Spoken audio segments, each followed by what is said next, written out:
4ஆம் அதிகாரம் 4ஆம் வசனத்தை நானே வாசிக்கிறேன்.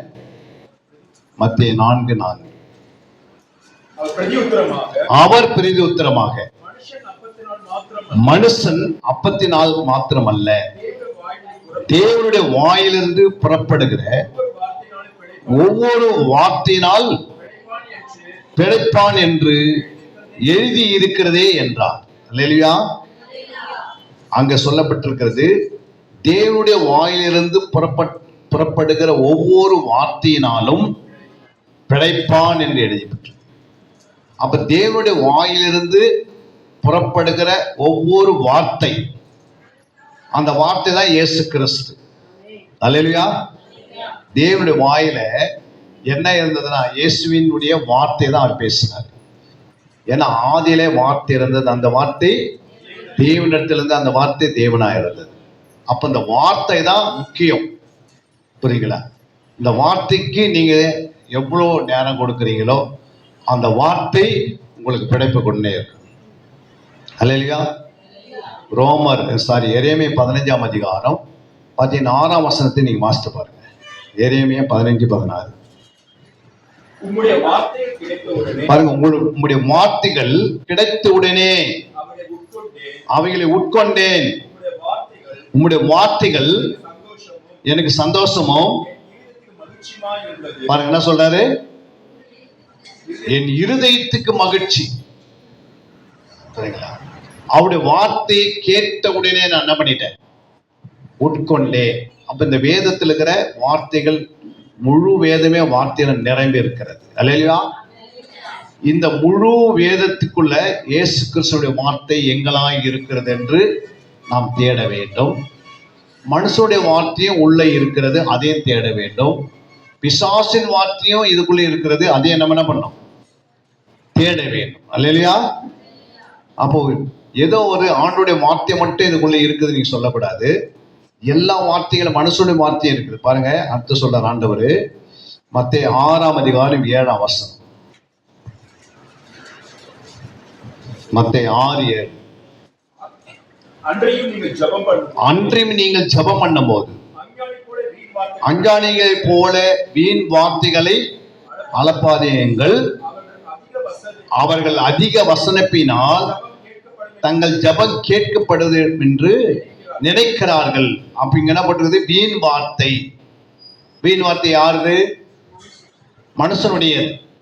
புரியுங்களா? ஏதாவது ஜபத்துல உட்காந்துங்க ஏதாவது சொன்னீங்கன்னா ஆண்டவர் கொடுத்துருவோம், பதில் கொடுத்துருவாங்க அப்படின்னு. அப்போ அங்க சொல்றாரு, ஆண்டோடைய வார்த்தை கேட்ட உடனே அதை உட்கொள்கிறேன். எரேமியா சொல்றாரு, பிதா சொல்றாரு, என் வார்த்தைகள் பிழைப்பு இருக்கிறது. புரியுங்களா? வீண் வார்த்தைன்னு ஒண்ணு இருக்கிறது பைபிள்ல. அல்லேலூயா. அது மனுஷனுடைய வீண் வார்த்தை. புரியுங்களா? நீங்க பைபிள்ல போய் பாருங்க, நிறைய இடத்துல வீண் வார்த்தை இருக்கிறது. அந்த வார்த்தைக்கு நீங்க என்ன பண்ணக்கூடாது, அதையே யோசித்துன்னு கூடாது. அந்த வார்த்தை படிச்சுட்டு அந்த வார்த்தை என்ன செய்யணும், கேட்கணும், பார்க்கணும். அதோட அதை தியானிக்க கூடாது. ஒரே ஒரு வார்த்தை தான் தியானிக்கணும், அது இயேசுவின் வார்த்தை மட்டும்தான் தியானிக்கணும். இல்லையா? மீதி எல்லா வார்த்தையும் தியானிச்சா என்ன பண்ணணும், அவங்கவுங்க சுபாவம். மனுஷனுடைய வார்த்தையை நீங்கள் தியானம் பண்ணியிருந்தா மனுஷனுடைய சுபாவம் உள்ள வந்துடும். தேவனுடைய வார்த்தை சுபாவம் தேவனுடைய சுபாவம். பிசாசுடைய வார்த்தை கேட்டு நீங்க அதிகமா அதையே யோசிச்சிருந்தா அந்த வார்த்தை தான் என்ன பண்ணும். இப்ப மரணம் என்றது ஒரு வார்த்தை. இது யாருது? மரணன்ற வார்த்தை யாரு? பிசாசு. இது பைபிள் இருக்கா இல்லையா? மரணன்ற வார்த்தை, மரணன்ற வார்த்தை இருக்கு. அதே நீங்க மரணம் என்று படிச்சுனே நீங்க என்ன பண்ணும், அந்த வார்த்தை என்ன பண்ணக்கூடாது, நீங்க எடுக்கக்கூடாது. அந்த வார்த்தையை உள்ள கொண்டு போக கூடாது. அந்த இடத்துக்கு போன பிறகு ஒரு முறை படிச்சு அதே திருப்பி திருப்பி என்ன பண்ணக்கூடாது, பேசக்கூடாது. அப்போ உலகத்துல நிறைய இடத்துல மரணம் வருது, பாத்துக்கிறீங்க இல்லையா? அதை என்ன பண்றோம், செய்தியில போட்டு நியூஸ்ல அந்த மரணன்ற வார்த்தையை அதிகமா போட்டு போட்டு போட்டு போட்டு நீங்க கேட்டுனே இருந்தீங்கன்னா அந்த ஆவி அந்த வீட்டுக்குள்ள வந்துடும். இப்போ அந்த ஆவி வர்றதுக்கு யாரு காரணம்? உங்க டிவி தான் காரணம். அல்லையா? ஏன்னா நீங்க அந்த டிவில என்ன கேட்டீங்க, யாரும் செத்துட்டாங்க, ஓகே, மரணம் வந்துச்சு, அவ்வளவுதான் முடிஞ்சிருச்சு. யாரும் செத்துட்டாங்க, அவங்கள குறித்து வீட்டுல நீங்க 10 நிமிஷம் பிள்ளைங்களை உட்கார வச்சுக்கின்னு இந்த மாதிரி அந்த அம்மா செத்துட்டாங்க, அந்த அம்மா செத்துட்டாங்க, அந்த அம்மா செத்துட்டு பிள்ளைங்க சொன்னா ஆகும். அதை என்ன பண்ணக்கூடாது, அவங்க கர்த்தருக்குள் மறிச்சிட்டாங்க, இப்ப அவங்க ஆண்டுகிட்ட போயிட்டாங்க அப்படி சொன்ன பரவாயில்ல. அவங்க மனுஷத்து குறித்தே ஹார்ட் அட்டாக் ஆயிடுச்சு, ஹார்ட் அட்டாக் ஆயிடுச்சு, ஹார்ட் அட்டாக் பிள்ளைங்களுக்கு சொல்லி சொல்லி இவங்களுக்கு ஹார்ட் அட்டாக் வந்தது. அதனால இந்த வார்த்தையில இன்னைக்கு பேச்சில மிக கவனமா இருக்கணும். எந்த வார்த்தை நெகட்டிவான வார்த்தை பேசக்கூடாதுன்னு இந்த 2024 நீங்களே பொருத்தனை பண்ணிக்கணும். அல்லையா? ஒண்ணுமே இல்லை அப்படின்ற ஒரு வார்த்தை இருக்கு. ஒண்ணுமே இல்லைன்றது ஒரு வார்த்தை தானே. ஒன்றும் இல்லை, அது ஒரு வார்த்தை இல்லையா? 2 வார்த்தை சேர்ந்தது, ஒன்றும் இல்லை. இதே சொல்லிட்டு இருந்தீங்கன்னா நான் வாழ்க்கையில ஒண்ணுமே இல்லாத போயிடுவீங்க. ஏன்னா மரணமும் ஜீவனும் உங்க நாவல இருக்கிறது. அல்லையா? மரணம் ஜீவன் யார்கிட்ட இருக்கு? யாருடைய நாவல இருக்கு? யாருடைய நாவலமா இருக்குது? மனுஷன எல்லா மனுஷனுக்குள்ள நாவல மரண ஜீவன் இருக்காது. சிலருடைய நாக்குல வெறும் மரணம் உள்ளதான் இருக்கும். சரி, ரட்சிக்கப்பட்டவருக்கு ஒருத்தருக்குள்ள என்ன இருக்கும்? ஜீவனுள்ள வார்த்தை தான் எழும்பும். நீங்க ரட்சிக்கப்பட்டு இருக்கு, உங்களுடைய வாயில என்ன இருக்காது? மரணன்ற வார்த்தைக்கு இடமே கிடையாது. அல்லையா? ரட்சிக்கப்படாதவர்கிட்ட என்ன இருக்குது? மரணன்ற காரியம் இருக்கும். ரட்சிக்கப்பட்ட மரணன்றதே கிடையாது. அல்லையா? ஆனா நம்முடைய நாவ் என்ன பண்ணுவான்? நம்ம நாவை மரணத்துக்குரிய காரியங்களை, நெகட்டிவான காரியத்தை பேசுவதற்கு பிசாசு பயன்படுத்தணும். நீங்க எதெல்லாம் பேசுறீங்களோ அதுதான் வாழ்க்கையில நிறைவேறும். எதை விதைக்கிறீங்களோ, எதை விதைக்கிற காலையில எழுந்து ஒன்றுமே இல்லை என்ற ஒரு வார்த்தை விதைக்கிறீங்க, அதனாவது விதைத்துட்டீங்க, அது போய் ரத்தத்துல கலக்குது. ரத்தத்தை கலந்த பிறகு ஒரு வித்தா மாறி அது குழந்தைய பறக்குது. அப்புறம் அது வேலை செய்ய ஆரம்பிச்சு, ஒன்றுமில்லை ஒன்றில்லை என்று ஒரு வார்த்தை பிறந்துச்சு விடும். அல்லையா? அப்ப நீங்க எதை விதைக்கணும், எதை விதைக்க கூடாது. மரணமும் ஜீவனும் நாவின் அதிகாரத்திற்கு ஆண்டு சொல்லி இருக்கிறார். அப்போ ஜீவனுள்ள வார்த்தை தான் நீங்க விதைக்கணும், தவிர நெகட்டிவா இருக்கிற காரியத்தை என்ன பண்ணக்கூடாது? பேசவே கூடாது. அல்லையா? உயிரே போற நிலைமையில இருந்தா கூட உங்க வீட்டுல யாருக்காவது அவங்களுக்கு உயிர் போகாதுங்க அப்படின்னு தான் சொல்லணும். அல்லையா? இயேசு கூட இருக்கிறாரு அப்படின்னு சொல்லிட்டு என்ன ஆகுது? அந்த வார்த்தை நீங்க பேசணும். அப்ப அவங்களுக்கு ஒரு ஆறுதலா இருக்கும். புரியுங்களா? ஒன்னும் ஆகாது அப்படின்னு நீங்க சொல்லிட்டீங்கன்னா, இயேசு கூட இருக்கிற ஒன்னும் ஆகாது, அப்படியே அந்த வார்த்தையை பயன்படுத்தணும். அல்லையா? என் பிள்ளை பெயில் ஆச்சு அப்படின்னு சொல்ல கிடையாது. பரவாயில்ல, கர்த்தருக்கு தெரியும், அடுத்த வருஷம் பிள்ளை பாஸ் பண்ணிடுவாங்க. அல்லையா? இதை விட அதிகமான மார்க் எடுத்து பாஸ் பண்ணுவாங்க, 2 மடங்கு. நானும் அதை விசுவாசிக்கிறேன் அப்படின்னு சொல்லிட்டீங்கன்னா அந்த பிள்ளைக்கு என்ன இருக்காது? அந்த பெயில குறித்து அதை யோசிக்காது. அல்லையா? ஏன்னா அந்த விதையை நீங்க போட்டீங்க. இப்போ புரியுங்களா? நான் என்னால வீட்டை கட்டவே முடியாது, ஏன்னா எங்க வீட்டுக்காரன் சரியில்லை அப்படின்னு நீங்க சொல்லினே இருந்தீங்கன்னா இன்னும் நஷ்டத்திலே கொண்டு போவாங்க. பிசாசு நஷ்டத்திலே கொண்டு போவாங்க, தவிர லாபத்தில் கொண்டு போக முடியாது. புரியுங்களா? எங்க வீட்டுக்காரர் எப்படி இருந்தாலும் பரவாயில்ல, ஏன்னா கர்த்தர் சொல்லியிருக்கிறார். என்னன்னு? கர்த்தர் வீட்டை கட்டாராகில் அது கட்டுகிறவர்கள் பிரியாசம். அப்போ யார் வீட்டை கட்டுறது அப்படின்னு நீங்க அந்த வார்த்தை சொல்லணும். ஐயோ, எங்க வீட்டுக்காரர் வேலை இல்லை, நாங்க வீட்டையே கட்ட முடியாது, வீடே வாங்க முடியாது, எங்களுடைய நிலைமை எப்படி சொல்லுங்க. இந்த வார்த்தை நீங்க பயன்படுத்தினீங்கன்னா நீங்க வீட்டை கட்டவே முடியாது, வீடை வாங்க முடியாது, உங்க புருஷனால எதுவும் செய்ய முடியாது. அல்லையா? ஆனா இந்த வார்த்தை சொல்றீங்க பாருங்க, கர்த்தர் வீட்டை கட்டாராகில் அதை கட்டுகிறவருடைய பிரயாசம் வெறுதான்னு சொன்னீங்கன்னாவே ஆட்டோமேட்டிக் என்ன ஆகுது? அந்த வார்த்தை தேவன் அங்கீகரிக்கிறார். ஏன்னா என் பிள்ளை என் வார்த்தை பேசும்போது நாம என்ன பண்ணணும்? அந்த வேலையை செய்து முடிக்கணும் அப்படின்னு ஆண்டவர் துடிப்பார். அவருக்கு நீங்க இடம் கொடுக்கணும். நீங்க பிசாசு வார்த்தை பேச, பிசாசு துடித்து அந்த வேலையை நிறைவேற்றணும். உங்களை வீட்டு வாசல கொண்டு வந்துடுவோம். அதனாலதான் நீங்க என்ன பண்ணணும்? நெகட்டிவான வார்த்தை எப்பவுமே என்ன பண்ணக்கூடாது? பேசக்கூடாது. அவருடைய வார்த்தையில பிழைப்பு இருக்கிறது. அவருடைய வார்த்தையில இருதயத்தில மன மகிழ்ச்சி உண்டாகுதுன்னு எரேமியா சொன்னார். இல்லையா? அப்ப அவருடைய வார்த்தையில என்ன இருக்குது? சந்தோஷம் இருக்கிறது. அப்படிதான் நீங்க பேசணும். ஒவ்வொரு நாளும் உங்களுடைய வாழ்க்கையில இந்த வேதத்தை நீங்களும் வாசிக்கணும். அது எப்படிலாம் வாசிக்கணும் சொல்லி உங்களுக்கு தரத்துக்கு தான் இந்த பைபிள் கிளாஸ். ஏதோ நீங்க சும்மா ஒரு பைபிள் அப்படியே வாசிங்க அப்படி இல்லை. சரிங்களா? அதை வாசிக்கிறதுக்கு பலவிதமான காரியங்கள் கர்த்தர் வேதத்தில் வைத்திருக்கிறார். அதை நம்ம கற்றுக்கொண்டோம்னா சரியாக என்ன பண்ண முடியும்? என்ன சொன்னார் ஆண்டவர்? யோபு 22:21 சொல்றாரு. யோபு 22:21 பாருங்க. நீ அவரோடு பழகி சமாதானமா இரு. அதனால உனக்கு என்ன வரும்?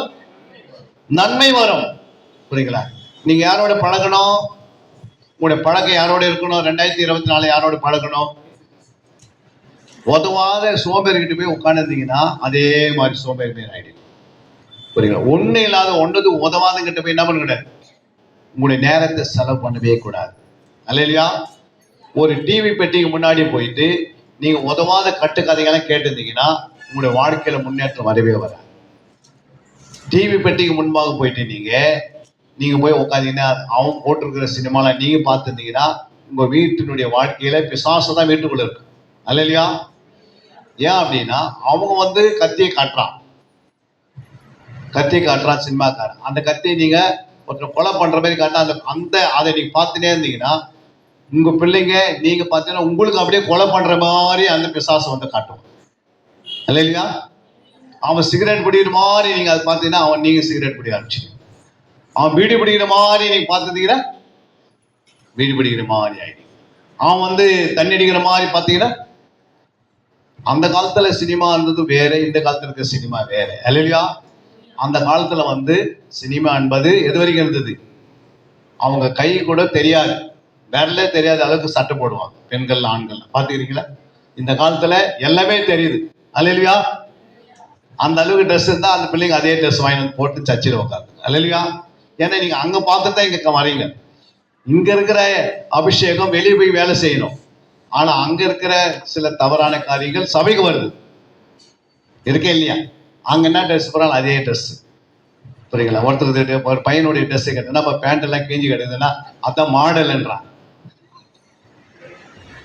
அப்ப எங்கிருந்து வந்தது இது? பிசாசு அங்கிருந்து எடுத்து உள்ள சேர்க்கிறான். நீங்க அதை பார்த்தனால தான் அது மாதிரி பாக்குறீங்க. அந்த காலத்துல சினிமா காலகட்டத்தில் பார்க்கும் போது ட்ரெஸ் எப்படி இருந்தது, இந்த காலத்துல எப்படி இருந்தது? அந்த காலத்துல தண்ணி அடிக்கிறதோட யோசிக்கும், அப்படி பண்ண மாட்டாங்க. இப்பெல்லாம் பார்த்துக்க, இன்னொரு மனைவி வீட்டுக்கு ஓடுறான், அந்த சினிமால பார்த்துருக்கு அதே மாதிரி நடக்குது. இருக்கே இல்லையா? 2 கல்யாணம் பண்ணா நம்மள 2 கல்யாணம் பண்ண சொல்லுவோம். எதெல்லாம் இல்லையோ ஆண்டவருக்கு விரோதமான காரியம் எதெல்லாம் ஆண்டவர் விரோதிக்கிறாரோ அதெல்லாம் வெளியே நடந்துருக்குது இப்போ. அல்லையா? அதை கொண்டு வீட்டில் வச்சு நீங்க அதை பாரு சொல்லி ஆண்டுடைய நாமம் தூசிக்கப்படுகிறது. தேவனுடைய பிள்ளைங்க அந்த காரியத்தை இறங்குறாங்க. புரியுங்களா? பண ஆசை உள்ள பார்த்தீங்கன்னா என்ன, எங்கேயோ பார்த்தா பண ஆசை உனக்குள்ள அந்த எண்ணம் வந்துச்சு. புரியுங்களா? உனக்கு போதுன்ற மனதோடு நீ இருக்கணும். ஏன் அப்படி இருக்கணும்? போதுன்ற மனதோடு ஏமா இருக்கணும் சொல்லுங்க? ஏன் போதுன்ற மனதோடு ஏன் இருக்கணும்னா, இயேசு கூடயே இருக்கிறார். உனக்கு என்ன வேணுமோ என்ன பண்ணுவாரு? அப்பப்போ உனக்கு கொடுத்துருவார். அவர் சொல்றாரு, உன் தேவைகள் நான் அறிஞ்சு வச்சிருக்கிறேன், உனக்கு என்ன தேவை நான் தருவேன். உனக்கு சுகம் வேணும்னா சுகம் தரேன், ஆரோக்கியம் வேணும்னா ஆரோக்கியம் தரேன், உனக்கு வீட்டுக்கு 3 வேளை ஆகாரம் வேணா நான் தரேன், உனக்கு உடை வேணும்னா நான் தரேன், உனக்கு இருக்க இடம்னா நான் தரேன். அல்லையா? உனக்கு பிள்ளைகள் வேணா நான் தரேன், உனக்கு கல்யாணம் ஆகணும்னா நான் கல்யாணம் பண்ணி வைக்கிறேன். புரியுதுங்களா? ஏதாவது அவர் மிஸ் பண்ணிக்கிறார் ஆண்டவராக இயேசு கிறிஸ்து. உனக்கு இது இல்லைப்பா, இதெல்லாம் உனக்கு தரவே முடியாது அப்படி சொல்லியிருக்கிறாரா? இல்லை. அல்லையா? உனக்கு என்ன வேணுமோ எல்லாமே யாருக்கிட்ட இருக்குது? சிலுவையில் அவரே கொடுத்தார். நாம் இதெல்லாம் கொடுப்பாரு கொடுக்காது இருப்பாரு? எல்லாமே கொடுப்பார். சிலுவையில் அவரையே நமக்காக அர்ப்பணிச்சுட்டார். தன்னுடைய பிதாவாக தேவன் தன்னுடைய குமாரனாக இயேசு என்ன பண்ணிட்டார்? ஒரே பிள்ளையை நமக்காக கொடுத்திருக்கும் போது இது எல்லாம் உனக்கு கிடைச்சாச்சு. அல்லையா? வானம் அவருடைய சிங்காசனம், பூமி அவருடைய பாதப்படி. புரியுங்களா? வானத்தில் பூமியில சகல அதிகாரம் எனக்கு கொடுக்கப்பட்டிருக்கிறது. புரியுங்களா? எல்லாம் அவர்கிட்ட இருக்குது. உனக்கு என்ன வேணும் சொல்லுங்க? இந்த இடத்துல உனக்கு ஒரு 10 சென்ட் தர மாட்டாரா வீட்டை கட்டுறதுக்கு? அவர் வீட்டை கட்டி தர மாட்டாரா? உனக்கு கைகள்லாம் கொடுத்துருக்கிறாரு, உனக்கு நல்ல வேலையை தருவாரு, உனக்கு படிப்பு கொடுத்துருக்கிறாரு, அதுக்கேற்ற வேலையை தருவாரு. உன் பிள்ளை நிமித்தம் டக்குன்னு என்ன பண்ணுவார்? நாளைக்கு இந்த பிள்ளை பேங்க்ல மேனேஜர் ஆயிட்டா என்ன பண்ணுவீங்க? இந்த பிள்ளை உட்காந்துக்கிறாங்க 2 பேரும் பேங்க்ல மேனேஜர் ஆயிட்டா நீங்க எப்படி இருப்பீங்க? எப்படிமா இருப்பீங்க? ஒரு தட்டு எடுத்துக்கின்னு வீடு வீடா போய் நிற்பீங்களா? நிற்க மாட்டீங்க. அல்லையா? ஏன்னா அந்த பிள்ளை எங்க இருக்குது? மேனேஜரா இருக்குது. அப்ப யார் மேனேஜர் ஆகுறது? ஏசு மேனேஜர் ஆகிடுவார். புரியுங்களா? அதுக்கு ஒரு சின்ன டெஸ்ட் போய் ஏசு சொல்லுவாரு, அந்த பரீட்சையில் 100க்கு 100 மார்க் வாங்கிடும். பேங்க்கில் டெஸ்ட்டில் அது பாஸ் பண்ணிடும். டக்குன்னு என்ன பண்ணுவீங்க, பேங்க்கில் வேலை கிடைச்சிடும். போஸ்ட்டு என்ன பண்ணுவாங்க, பேங்க்குக்காக கிளர்க்காக தான் சேர்ந்தாங்க. கொஞ்ச நாள் ஒரு டெஸ்ட் எழுதுவாங்க, அது பேங்க்கு மேனேஜர் ஆகிடும். சம்பளம் பார்த்தீங்கன்னா 2 லட்சம் கையில் இருக்கும். அப்போ என்ன பண்ணுவாங்க, 2 லட்சம் வச்சுக்கின்னு தேவனால் கூடாத காரியம் ஒன்றுமே இல்லை. நம்ம அப்படியே நம்ம கையில் என்ன இருக்குதோ அதை வச்சு பெரிய பெரிய காரியத்தை செய்துருவார் ஆண்டவர். புதுசாக செய்யணும்னு அவசியம் இல்லை. உங்ககிட்ட உங்க பிள்ளைகளை வச்சு பெருசாக செய்துருவாரு. உங்க பிள்ளைகளை நீங்க அற்பமா நினைக்கக்கூடாது. உங்க கணவரை அற்பமா நினைக்கக்கூடாது. உங்களே நீங்க அற்பமா நினைச்சக்கூடாது. என்னால என்ன அவ்வளவுதான், ஒண்ணுமே இல்லை.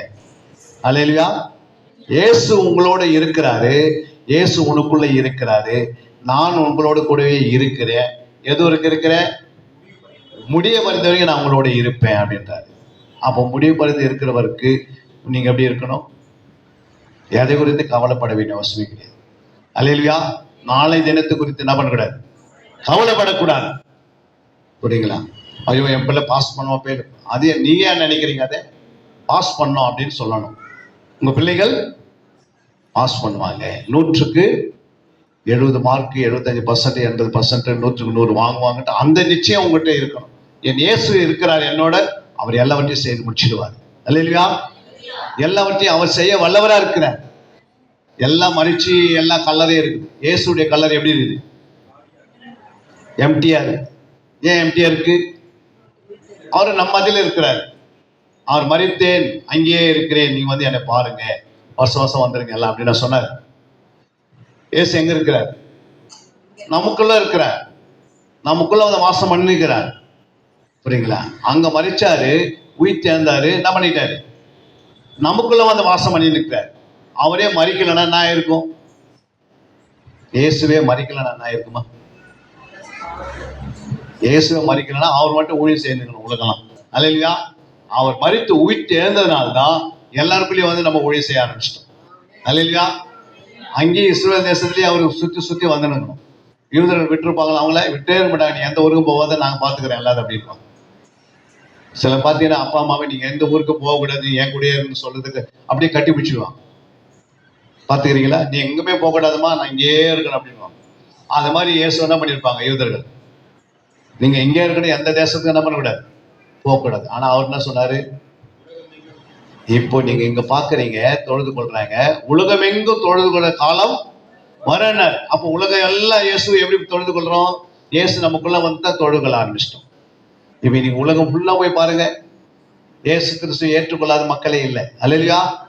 உலகம் எங்கு எந்த நாட்டுல போய் பாருங்க, எல்லா நாடுகளிலும் இயேசு பிள்ளைங்க இருக்கிறாங்க. கடல் உள்ள போய் நீங்க குடியிருந்தா கூட அங்க கூட இயேசுன்னு சொல்றதுக்கு ஆளுங்க. அல்லேலூயா. இல்லைங்கனால இங்க வந்தவங்க இயேசு நாமம் வருது அப்படின்ட்டு அங்க அங்கேயும் தூதர்கள் இருக்கிறாங்க. கடலுக்குள்ள இருக்கிற தூதர் இருக்கிறாங்க, காற்றுக்குள்ள இருக்கிற தூதர்கள் இருக்கிறாங்க. புரியுங்களா? காற்றுல அவங்களாம் என்ன பண்றாங்க, வானத்தில் இருக்கிற தூதர்கள் இருக்கிறாங்க. நமக்காக சேவை செய்வதுக்கு அவங்க என்ன பண்றாங்க, 24 மணி நேரம் பலன் இருக்கிறாங்க. இங்க அங்க நீங்க வீட்டுல இருக்கும் போது வீட்டுக்கு வருவாங்க உங்களை பாதுகாக்கிறதுக்கு. அல்லேலூயா. ஏன் அப்படின்னா அவரை முற்றுமுடிய நம்மளை ரட்சிக்க என்ன செய்யறாரு, முற்றுமுடிய நம்மளை ரட்சிக்க இயேசு என்ன பண்றாரு, நம்ம இருக்கிறாரு. 7:25 வாசிங்க. எபிரேயர் 7:25. முற்றுமுடிய ரட்சிக்க அவர் என்னவா இருக்கிறார். 7:25. தமது மூலமாய் தேவனிடத்தில் சேர்கிறவர்களுக்கு வேண்டுதல் செய்யும்படி அவர் எப்போதும் உயிரோடு இருக்கிறபடியால் யாரை முற்றுமுடிய ரட்சிக்க, நம்மை முற்றுமுடிய ரட்சிக்க அவர் எப்படி இருக்கிறாரா, வல்லவரா இருக்கிறார். எங்க இருக்கிறாரு, பிரதான ஆசிரியர் இருக்கிறார். புரியுதுங்களா? பிரதான ஆசிரியர் இயேசு பிதாவின் வலது பக்கத்துல நம்மளை ரட்சிப்பதற்காக, அப்போ நம்மளை ரட்சிப்பதற்காக அவர் முடிய வரைந்த வரைக்கும் எப்படி இருக்கிறாரு, வல்லவராய் இருக்கிறார்னா, அப்போ அந்த சேனைகள்லாம் அவர்கிட்ட இருக்கிற சேனைங்க என்ன பண்ணுறது, நம்மளை சுற்றி வேலை அடிச்சுருக்கு. அல்லேலூயா. ஏன்னா நம்ம ரட்சிப்பு நம்ம இழந்து போயிடக்கூடாது. நாம் பெற்ற பொதுவான ரட்சிப்பு, நாம் பெற்ற பூரண ரட்சிப்பை அதை நித்திய ரட்சிப்புக்குள் பெறுவதற்காக ஆண்டவர் நமக்காக 24 மணி நேரம் என்ன பண்றாரு, ரட்சிக்கப்பட்டவர்களுக்காக நம்ம பண்ணுகிறார், தூயினாகிறார், ஜெபம் பண்ணினே இருக்கிறார். அல்லேலூயா. ஏன் ஜெபம் பண்றாரு, நம்ம விழுந்து போயிடக்கூடாது, நம்ம ஆண்டவரை விட்டு விலகி போயிடக்கூடாது, நம்ம தேவனை விட்டு பின்மாற்றம் அடைஞ்சிடக்கூடாது. நம்ம அந்த பரிசுத்தத்துக்கு மேலே பரிசுத்தம், நீதிக்கு மேல் நீதி, அல்லேலூயா, உத்தமத்துக்கு மேல் உத்தமம், நற்கிரியின் மேல் நற்கிரியே, ஜபத்துக்கு மேல் ஜபம், அல்லேலூயா, ஆத்ம ஆதாயத்துக்கு மேல் ஆத்ம ஆதாயம், அல்லேலூயா.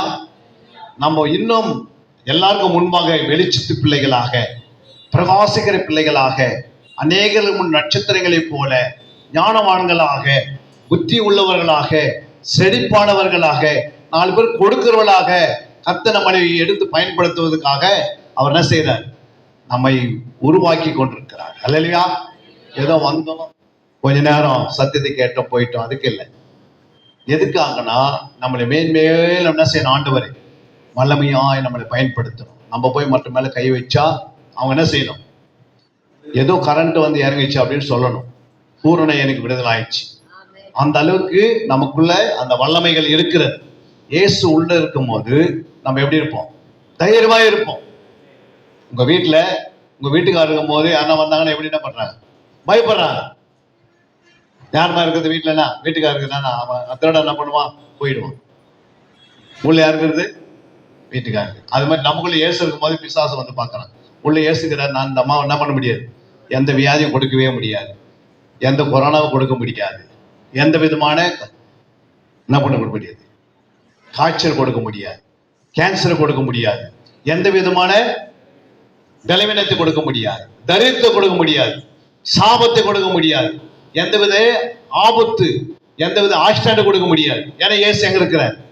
உனக்குள்ள இருக்கிறார். அப்படின்னு நிச்சயம் அந்த விசுவாசம் உனக்குள்ள இருக்கணும். அல்லேலூயா. அப்ப இயேசு உள்ள இருக்கும் போது நீங்க எப்படி இருக்கணும்? எப்படிமா இருக்கணும்?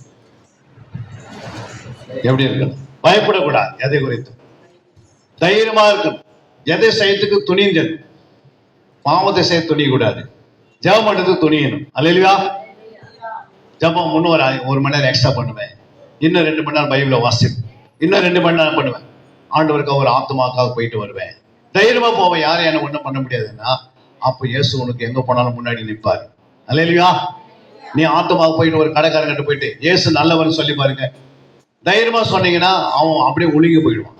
நீங்க அப்படியே ஏமாந்து பயந்து சொன்னீங்கன்னா உன் தலைமையில அவன் கை வச்சு என்ன பண்ணுவான்? உன்னை பயப்பட வைப்பான். அல்லேலூயா. எதையும் சொல்லுவதற்கு எப்படி இருக்கணும்? தைரியமா இருக்கணும். துண்டு துண்டா நம்மளை வெட்டி போட்டா கூட நம்ம முழு சரீரமா மாறிடுவோம். அல்லேலூயா. வெட்டி போடவே முடியாது. ஏன்னா அந்த மாதிரி ஜீவன் நமக்குள்ள ஆவியானவர் இருக்கிறாரு, பரிசுத்த இயேசு இருக்கிறாரு, பிதா இருக்கிறாரு, அவருடைய நாமங்கள் இருக்கிறது. நம்ம யாரும் ஒண்ணுமே என்ன பண்ண முடியாது, பண்ணவே முடியாது. அல்லேலூயா. ஏன்னா அந்த மாதிரி உள்ள இருக்கிறவங்க, உலகத்தை படைத்தவங்க நமக்குள்ள இருக்கிறார். இந்த உலகத்தை தாங்குற இயேசு நமக்குள்ள இருக்கிறார். கடல் எப்படி இருக்குது பாருங்க. கடல் எப்படி இருக்கு? தூரத்துல பார்த்தா நல்லா இருக்கு.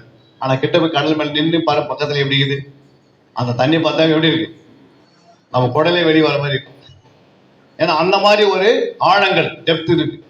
விழுந்தா வெளியே வரவே முடியாது. ஆனா ஆண்டவர் கடல் மேலேயே நடந்திருக்கிறார். அப்படின்னு நம்ம அந்த விசுவாசம் இருக்குதா? கடலே பிளந்துட்டாரு அப்படின்னு அந்த விசுவாசம் இருக்கா? கடலே ரோடு போட்டு என்ன தர முடியுமா? நம்ம போய் என்ன பண்ண முடியாது? கடல்ல ரோடு போட என்ன பண்ண முடியாது? போட முடியாது. ஆனா இயேசு என்ன பண்ணாரு? செங்கடலை பிளந்து பெரிய என்ன 6 லட்சம் புருஷர்கள் கூடவே எவ்வளவு பேரு? கிட்டத்தட்ட 28-30 லட்சம் பேரை நடக்க வைக்கிறார். ஏன் முடியுது? தேவன் அதை உண்டாக்கினார், அது கீழ்ப்படுகிறது. அல்லேலூயா. காற்றை உண்டாக்கினார், புரியுங்களா? நெருப்பு உண்டாக்கினவர் யார்? எல்லாமே யாரு உண்டாக்குறது? எல்லாம் அவருடைய கரத்தின் கிரியைகள். அதனால கரத்தின் கிரியையே இந்த உலகம். அவரே நமக்குள்ள இருக்கும்போது நம்ம எதுக்கு பயப்படணும்? அவருடைய வார்த்தையை பேசினா நம்ம அப்படியே ருசிக்கணும். அவருடைய வார்த்தையை நீங்க ருசித்து வாசிக்கணும். வாசிக்கலாம் ஒரு வசனத்தை, மத்திய 7ஆம் அதிகாரம் 24ஆம் வசனம். 7:24. ஆகையால் நான் சொல்லி இந்த வார்த்தைகளை இவைகளின்படி செய்கிறவன் எவனோ அவனை கண்மலையின் மேல் தன் வீட்டை கட்டின புத்தி உள்ள மனுஷனுக்கு ஒப்பிடுவேன். அல்லேலூயா. நான் சொல்லிய வார்த்தைகளை கேட்கணும் ஃபர்ஸ்ட், அப்புறம் செய்யணும். அப்புறம் அவங்க எப்படி இருக்கணும்? கேட்கணும், செய்யணும். அப்ப நீங்க எப்படி இருப்பீங்கன்னா, கண்மலையின் மேல் தன் வீட்டை கட்டின ஒரு புத்தி உள்ள மனுஷனுக்கு நான் ஒப்பிடுவேன். அல்லேலூயா. இப்ப 2 வார்த்தை அங்க இருக்குது. ஒண்ணு கேட்கிறீங்க, ஆனா செய்யறது ரொம்ப கஷ்டமா இருக்கு. அல்லேலூயா. நிறைய பேர் கேட்கறதுக்கு ரொம்ப உற்சாகமா இருப்பாங்க, ஆனா செய்யறது ரொம்ப கஷ்டமா இருப்பாங்க. அல்லேலூயா. ஏன் அப்படின்னா, ஏன் செய்ய முடியல அப்படின்னா, அந்த கடைபிடிக்கிறதுக்கு ஏன் முடியல அப்படின்னா, உங்களுக்கு பயிற்சி இல்லை. நான் இல்லை, பயிற்சி இல்லை, ட்ரைனிங் இல்லை. அதனால தான் என்ன பண்ண முடியல, சொல்ற வார்த்தை அப்படியே நம்ம கேட்டு நடக்க முடியல. அல்லேலூயா. அப்போ வார்த்தைக்கு என்ன இருக்கணும், பயிற்சி. நீங்க பாருங்க, டக்குனு உங்களை வந்து ஒரு 100 மீட்டர் ஓட்டிட்டு வாங்கினா என்ன பண்ண முடியாது, மூச்சு எடுக்கும். புரியுது? நடந்தாவே மூச்சு வருதுன்னா அப்போ ஓடனா கை காலெல்லாம் வலிக்க ஆரம்பிச்சிடும். அதே நீங்க ஒரு 100 நாளைக்கு உங்களுக்கு 100 மீட்டருக்கு நடக்க நல்ல பயிற்சி கொடுத்துட்டா, ஓட நல்ல பயிற்சி கொடுத்தா என்ன பண்ணுவீங்க, அது பிறகு நீங்க ஓடி சொல்றதுக்கு முன்னாடி ஓட ஆரம்பிச்சிட்டீங்க. அல்லேலூயா. அது மாதிரி வசனத்து மேல, வசனத்தின்படி நீங்க வாழணும், வசனத்தின்படி நடக்கணும், வசனத்தின்படி செய்யணும்னா அந்த வசனத்துக்கு நீங்க என்ன பண்ண, ஃபர்ஸ்ட் பயிற்சி இருக்கணும். அல்லேலூயா. அப்பதான் நீங்க என்ன பண்ண முடியும். பயிற்சி இல்லாதனால தான் நம்ம எல்லாமே கேட்கிறோம். நிறைய மெசேஜ்கள் என்ன பண்றோம், கேட்கிறோம். யூடியூப் மூலமா கேட்கிறோம், சபையில ஆலயத்துல வந்து மெசேஜ் கேட்கிறோம், அப்புறம் யாராவது சொன்னா நடு ரோட்ல நின்னா கூட அதையும் கேட்கிறோம், எல்லாமே கேட்கிறோம். அது எப்படி ஏன் நடக்க முடியல, அதுவே நடக்க முடியல. ஏன் அதுக்கு ஒரு பயிற்சி இல்லை. பயிற்சி இருந்தா என்ன பண்ண முடியாது, டக்கு டக்கு டக்குன்னு நீங்க சொல்றது அப்படியே நடப்பீங்க. புரியுங்களா? இப்போ ஒரு ஃப்ளைட்டு பாக்குறீங்க, ஃப்ளைட்டு அது ஓட்டணும்னா என்ன பண்ண முடியாது, பாக்குறீங்க ஏறி உட்காந்து ஓட்டு போங்க அப்படின்னா என்ன பண்ண முடியாது, முடியாது. அது ஒரு பயிற்சி கொடுத்து ஓட்டி பாருங்க, எப்படி ஓட்டிங்க. அப்ப பயிற்சி தான் நமக்கு அவசியம். எல்லாத்துக்குமே பயிற்சி தான். அப்ப பைபிளுக்கு மட்டும் பயிற்சி இல்லை. நம்ம நாட்டுல என்ன இல்லை, எல்லாம் கேட்கறதுக்கு நேரம் இருக்குது, ஆனா அதை உட்காந்து அதை என்ன செய்யணும், மாடு மாதிரி உட்காந்துட்டு நல்லா மேய்ஞ்சிட்டு வந்து மாடு என்ன பண்ணுது, ஆசைப்படுது. ஏன் ஆசைப்படுது, அது இன்னும் கொஞ்ச நாள் வாழ்வதற்கு ஆசைப்படுது. நம்ம பைபிளை எடுத்து ஆசைப்பட்டா நம்மளுக்கு நித்திய ஜீவன் நமக்கு உண்டாகுது. நம்ம அசையெல்லாம் போட மாட்டோம், நானா கேட்போம் அப்படின்னா என்ன பண்ண முடியாது. இப்ப மாடு போய் உள்ள போய் அப்படியே மோந்து பார்த்துக்கினே வந்து சுத்திட்டு வந்து உட்காந்து பால் கொடுக்குமா? நீங்க மேய வைக்கிறீங்க பாலை, மாட்டுக்கு எதுவுமே நல்ல பசுமையான இடத்துல விடுறீங்க, ஆனா மாடு என்ன பண்ணுது, எல்லாத்தையும் மோந்து பார்க்குது, ஆனா என்ன பண்ண முடியாது, சாப்பிடல. அப்ப சாப்பிடாத என்ன பண்ணாது, வீட்டுல வந்து அசைப்படாது. அசைப்படாத பால் என்ன பண்ண முடியாது, கறக்கவே முடியாது. அப்ப நாளைக்கு காலையில் டீ என்ன பண்ண முடியாது, போட முடியாது. பிள்ளைங்களுக்கு பால் கொடுக்க முடியாது. அது என்ன பண்ணுது, தானாவே என்ன பண்ணுது, மேயுது, வந்து உட்காருது, நல்லா அசை போடுது. அசை போட்டிருக்குன்னா அது 2 லிட்டர் கொடுக்க வேண்டிய மாடு 5 லிட்டர் பால் கொடுக்குது. அல்லேலூயா. எவ்வளவு அதுக்கு இது தீனி போடுறீங்களோ, எவ்வளவு அது அசை போடுகிறதோ அவ்வளவு வெண்மையான ஒரு பாலை எடுத்து அந்த பாலை நம்ம டீ போடுறோம், காபி போடுறோம், அப்புறம் தயிர் போடுறோம், மோர் போடுறோம், அப்புறம் அதுல இருந்து வெண்ணெய் எடுக்கிறோம், அப்புறம் நெய் எடுக்கிறோம். நம்ம சாப்பிட்டு பெல்லம் நடிக்கிறோம். அல்லேலூயா. அது சாப்பிடுறது புல்லு, ஆனா நம்ம சாப்பிடுறது பால். அப்போ அந்த மாட்டை உண்டாக்கினவர் ஆண்டவர். அதுக்கே அது பால் சாப்பிட்டு இவ்வளவு பெல்லம் அடைஞ்சா, அந்த வார்த்தையை நம்ம விழுங்கி நம்ம தியானம் பண்ணா நம்ம எவ்வளவு பெல்லம் அடைவோம். அல்லேலூயா. அப்ப அந்த வார்த்தையில் எவ்வளவு வல்லமை இருக்கிறது. அதான் சொல்றாரு, அந்த கண்மலையின் மேல் தன் வீட்டை கட்டின புத்தி உள்ள மனுஷனுக்கு ஒப்பிடுவேன் அப்படி சொல்லிட்டு 7ஆம் அதிகாரம் 20ஆம் வசனத்துல நீ வாசித்து பாருங்க.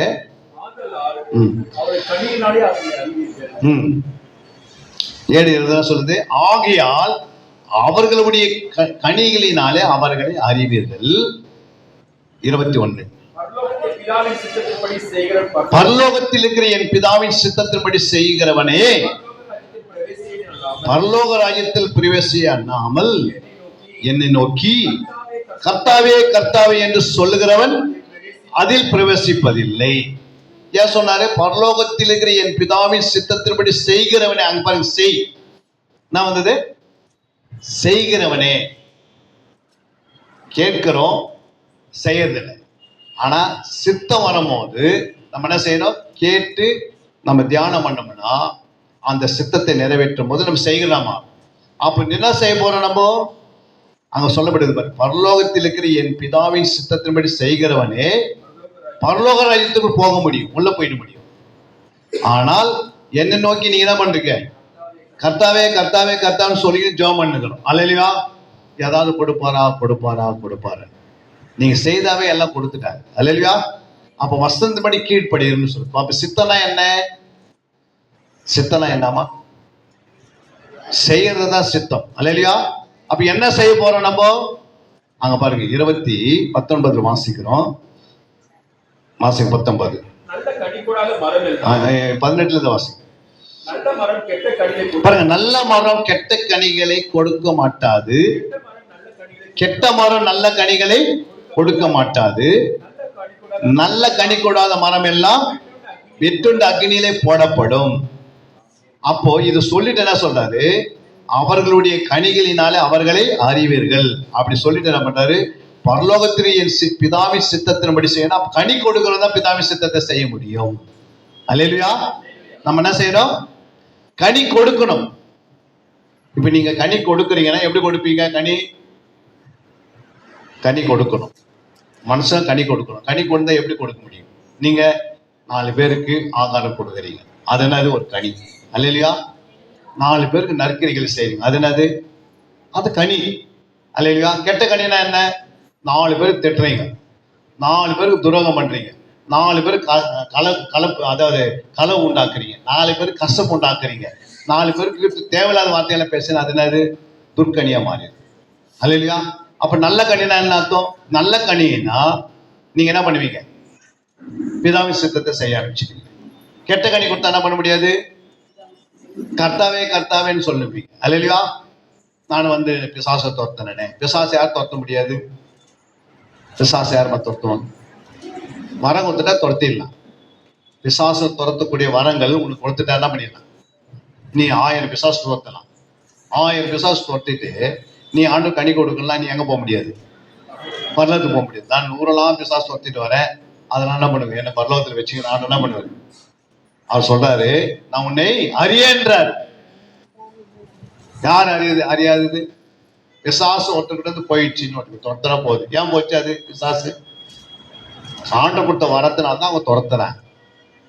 அவங்க பாருங்க என்ன பண்ணுறது? 22ல அந்நாளிலே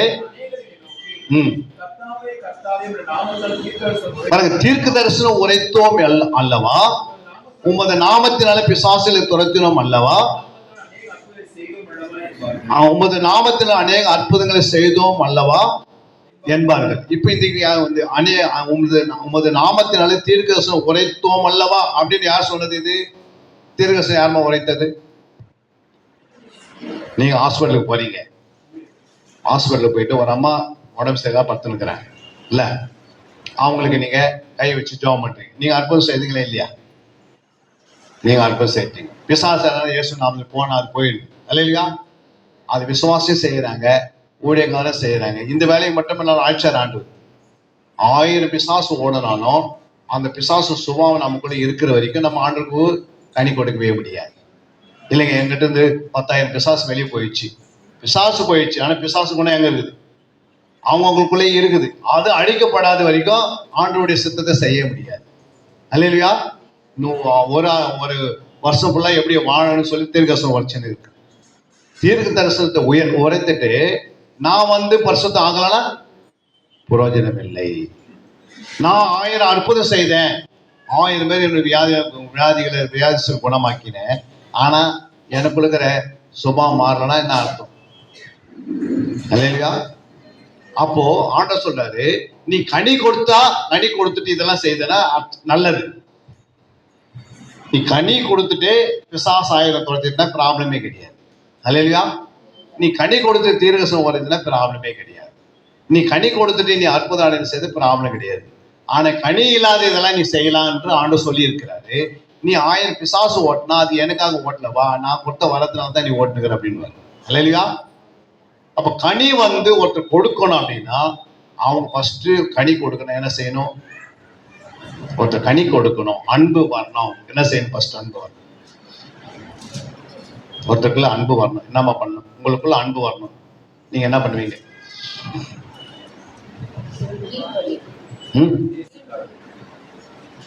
பயிற்சி எடுக்கணும். என்ன செய்யணும்? உனக்குள்ள அன்பு பிறக்கணும், அன்புல நீங்க வளரணும், அன்பு உனக்கு பூரண அன்பா மாறணும், பரிபூரண அன்பா மாறணும், அதிக அன்பா மாறணும்னா உன்னுடைய வாழ்க்கையில வசனத்து மேல உனக்கு என்ன இருக்கணும்? பழக்கம் இருக்கணும், பயிற்சி இருக்கணும், அது மேல என்ன இருக்கணும்? அப்பதான் அது மாதிரி என்ன பண்ண முடியும்? நடக்க முடியும். புரியுங்களா? ஒரு கனியை நீங்க மரத்துல பார்க்கணும்னா அந்த கனியினுடைய விதையை உன் கையில கொடுத்துறாரு ஆண்டவர். எங்க கொடுக்குறாரு? உன் கையில கொடுக்குறாரு. அந்த விதையை நீ கையிலேயே வச்சுன்னு, அந்த விதை கையிலேயே வச்சுட்டு 10 வருஷம் ஆனவருக்கு ஆண்ட கேட்கிறாரு, நம்ம உங்ககிட்ட வந்து விதை கொடுத்துட்டு போனேன், என்னம்மா பண்ண அப்படின்னா, அதை அப்படியே தான் கையிலேயே வச்சுருக்கிறேன் அப்படின்னா என்ன சொல்லுவார் ஆண்டவர்? கையங்கால பிடிச்சி எங்க போடுவாரு. அப்போ உனக்குள்ள ஒரு வார்த்தை என்ற விதையை கொடுத்துட்டாரு. அந்த வார்த்தையின் விதையை நீ என்ன செய்யணும்? உன் இருதயத்துல வைத்து அதை என்ன செய்ய? தியானிக்கணும். தியானிக்கிறவங்களுக்கு தான் நம்ம நம்மளுடைய கனி கொடுக்க முடியும். அப்ப இந்த வார்த்தையை நீ கேட்ட வார்த்தை உள்ள போயிடுச்சு. அந்த உள்ளுக்கு போன பிறகு அந்த வார்த்தை இருதயத்தில் இருக்கிறது. அந்த இருதயத்தில் இருக்கிற வார்த்தையை நீங்க என்ன பண்ணணும்? இப்ப அன்பு என்ற வார்த்தை எடுத்து உள்ள வச்சுங்க. உள்ள வச்சு நீங்க அதை சிந்தித்தினே இருக்கீங்க அன்பு குறித்து. அந்த வார்த்தை சிந்திக்க சிந்திக்க என்ன உண்டாகுது? சிந்திக்கும் போது, அதை நினைவு கூறும் போது, அதை யோசிக்கும் போது, அதை நீங்கள் உணர்வடைந்து அந்த வார்த்தை உடைந்து என்ன செய்யுது? அன்பு என்ன பண்ணுது? பிடிக்கப்படுகிறது. உள்ள வந்து அன்பு என்ன பண்ணுது? அன்பின் வார்த்தை உடைந்து அன்பாக மாறுகிறது. அல்லையா? உன் வாழ்க்கையில் அன்பு வெளியே வருது. எப்படி வந்து பாருங்க, பாருங்க சங்கீதம் 1 2 வசனம் 3 வசனம். சங்கீதம் பாருங்க, கர்த்தருடைய வேதத்தில் பிரியமாயிருந்து. பாருங்க அங்க என்ன சொல்றாரு? கர்த்தருடைய வேதத்தில் என்ன செய்யணும்? ஃபர்ஸ்ட் பிரியமா இருக்கணும். பிரியனா என்ன? அன்பா இருக்கணும், நேசமா இருக்கணும், பாசமா இருக்கணும். பிரியனான பாருங்க, யார மேல நீங்க பிரியமா இருந்தா எப்படி இருப்பீங்க? சொல்லாதே ஒரு பொருளை வாங்கி தருவீங்க. அந்த பிரியலனா எப்படி இருப்பீங்க? ஒருத்தர் மேல பிரியமா இல்லைன்னா எப்படி இருப்பீங்க? அந்த மாதிரி வசனத்தை மேல எப்படி இருக்கணும்? உங்களுக்கு பிரியமா இருக்கணும். புரியுங்க? இந்த வசனத்தை எடுத்தா எனக்கு இந்த வேலை செய்யணும் உனக்கு தெரியணும். இந்த வசனத்தை எனக்குள்ள அனுப்புனா இந்த சுபாவம் எனக்குள்ள வரும். அன்பு எடுத்து உள்ள அமைச்சா அன்பு வெளிப்படும். நீடிய பொறுமை என்ற வார்த்தை எடுத்து உள்ள வச்சா நீடிய பொறுமை வரும். புரியுதுங்களா? சாந்த என்ற வார்த்தை உள்ள வச்சு சாந்த தியானம் பண்ணீங்கன்னா சாந்தன்ற ஒண்ணு உருவாகும். அல்லையா? பாவன்ற வார்த்தையத்தை உள்ள வச்சு தியானம் பண்ணீங்கன்னா பாவம் உருவாயிடுது. அடிக்கிற சுபாவம் என்ற வார்த்தை எடுத்து உள்ள வச்சீங்கன்னா அடிக்கிற சுபாவம் வந்துடும். திட்ட சுபாவம் என்ற வார்த்தையத்தை உள்ள வச்சுன்னா திட்டினே இருப்பீங்க. புரியுங்களா? நோய் என்ற வார்த்தையத்தை உள்ள வச்சுன்னா அடிக்கடி நோயிலே இருப்பீங்க. அல்லையா? எது எடுத்து உள்ள வைக்கிறீங்களோ அந்த வேலை செய்யும். புரியுங்களா? ஏபிசி அப்படின்னு விட்டமின்ஸ் இருக்கா இல்லையா? எது இதெல்லாம் எடுத்து வச்சுக்கிறோம், அது சி எடுத்து வச்சுட்டு ஏன் உருவாங்கன்னு சொன்னா என்ன பண்ணாது? உருவாகுமா? ஏன் உருவாகுது? நீ போட்ட மாத்திரை எது? சி போட்ட. இப்ப ஏன் என்ன பண்ணாது? சி தான் வேலை செய்யும். புரியுங்களா? அப்போ நீ எதை எடுத்து வைக்கிறீங்களோ உள்ளோ அது வைக்க வேண்டிய வேலை உங்களுடைய கடமை. தியானிக்கிற வேலை உங்களுடைய கடமை. வேலை மற்ற வேலை செய்கிறது ஆவியானுடைய வேலை. அல்லையா? அப்ப நீ தியானமும் பண்றதில்ல, வார்த்தை மட்டும் கேட்கறீங்க. கேட்டுட்டு நீ எதுவும் செய்ய முடியாது. செய்யலன்னா அதை நீங்க இருதயத்தில் வைத்து என்ன பண்ணணும்? அரிசி எடுத்து உன் கையில கொடுத்தாச்சு, கொண்டு போய் உலையில போட்டீங்க. அரிசி போட்ட பிறகு ஒரு அவர் வந்து பார்த்தா என்ன பண்ணாது? அரிசி சோறா இருக்குமா? சோறா இருக்குமா? இருக்காதம்மா? சோறா இருக்காது. ஏன்னா நீ கீழே என்ன பண்ணல? ஆனாலும் மூட்டல. அதனாலதான் சோறு ஆகல. அது பிறகு சோறு ஆயிட்ட பிறகு என்ன பண்ண முடியாது? மறுபடியும் அதை அரிசி ஆக்கி பாருங்க, முடியுமா? முடியாது. அது மாதிரி அன்பை எடுத்து நீங்க உள்ள வச்சு அன்பின் வார்த்தையை நீங்க தியானம் பண்ணி அன்பு உருவாயிட்ட பிறகு உங்ககிட்ட அன்பு என்ன பண்ணாது? பிசாசால அது பிறகு எடுக்கவே முடியாது. வார்த்தை எடுக்க வரைக்கும் தான் அவன் எடுக்க முடியும். அன்பின் வார்த்தை உள்ள போய் அதை தியானிக்கல, அன்பு உருவாகாத வரைக்கும் பிசாசனம் பண்ணுவான். அந்த வார்த்தையை எடுக்கிறதுக்கு முயற்சி பண்ணுவான் இருதயத்தில். வாசிங்க அந்த வசனத்தை, மத்தேயு 13:19. மத்தேயு 13:19.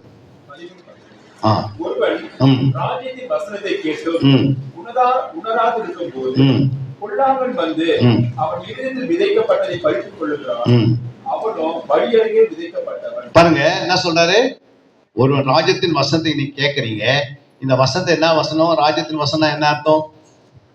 இயேசுவின் வார்த்தை தான் ராஜ்யத்தின் வசனம். அல்லையா?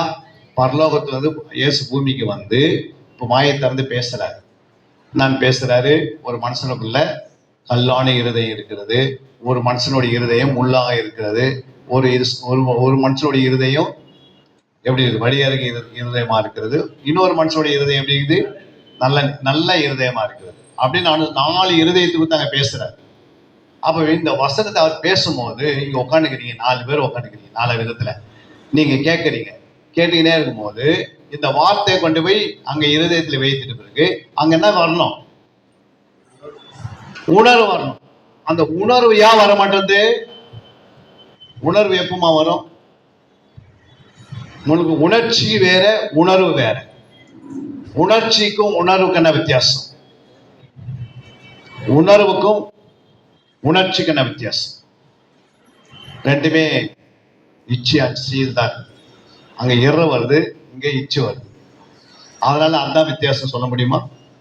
அது பிராக்டிக்கலா உணர்வுக்கும் உணர்ச்சிக்கு என்ன வித்தியாசம்? யார் சொல்றது? நீங்க நிறைய படிச்சிருக்கிறீங்களா? நிறைய படிச்சிருக்கிறீங்க. உணர்ச்சிக்கும் உணர்வுக்கு என்ன வித்தியாசம்? உணர்ச்சி மாம்சத்துல வருகிறது, உணர்வு இருதயத்துல வருகிறது. இல்லையா? உணர்வு எங்க வருது? இருதயத்துல. உணர்ச்சி எங்க வார்த்தை இருக்கிறதோ அங்க உணர்வு வர ஆரம்பிச்சிடும். எங்க மாம்சம் இருக்கிறதோ அங்க உங்களுக்கு இன்ஜெக்ஷன் போட்டுருக்குன்னா வருது. எவ்வளோ போட்டுங்க இன்ஜெக்ஷன் நோட்டம் அப்படின்னு சொல்லுவீங்க, டக்குன்னு சுருக்குன்னு. ஏன்? அந்த உணர்ச்சி. கை யாருன்னா உங்க மேலே வச்சுருக்க என்ன பண்ணுது? உங்க மேலே யாருன்னா கை வைக்கிறாங்க, என்ன பண்ணுவீங்க? வச்சுங்க எவ்வளோ நேரம் அப்படியே சொல்லுவீங்க. உடனே திருப்பி அடிப்பீங்க, இல்லை கேட்பீங்க, ஏதாவது செய்வீங்க. ஏன்னா உங்களுக்கு உணர்ச்சி இருக்குது. கோமா ஸ்டேஜில் வந்து மனுஷனுக்கு போய் மேலே கை வச்சு என்ன பண்ண முடியாது? இரவெல்லாம் என் மேலே படுத்திருந்தா கூட எனக்கு தெரியாது அப்படின்னா நம்ம கோமா ஸ்டேஜில் இருக்கிறோம். அப்போ உணர்ச்சி, புரியுதுங்களா? அப்போ உணர்ச்சி வந்து சரீரத்துல, உணர்வு இருதயத்துல அப்படின்னு எங்க போட்டிருக்கு பைபிள்ல? எங்கம்மா போட்டிருக்கு? சங்கீதம் 49:3 இருக்குது பாருங்க. சங்கீதம் 49:3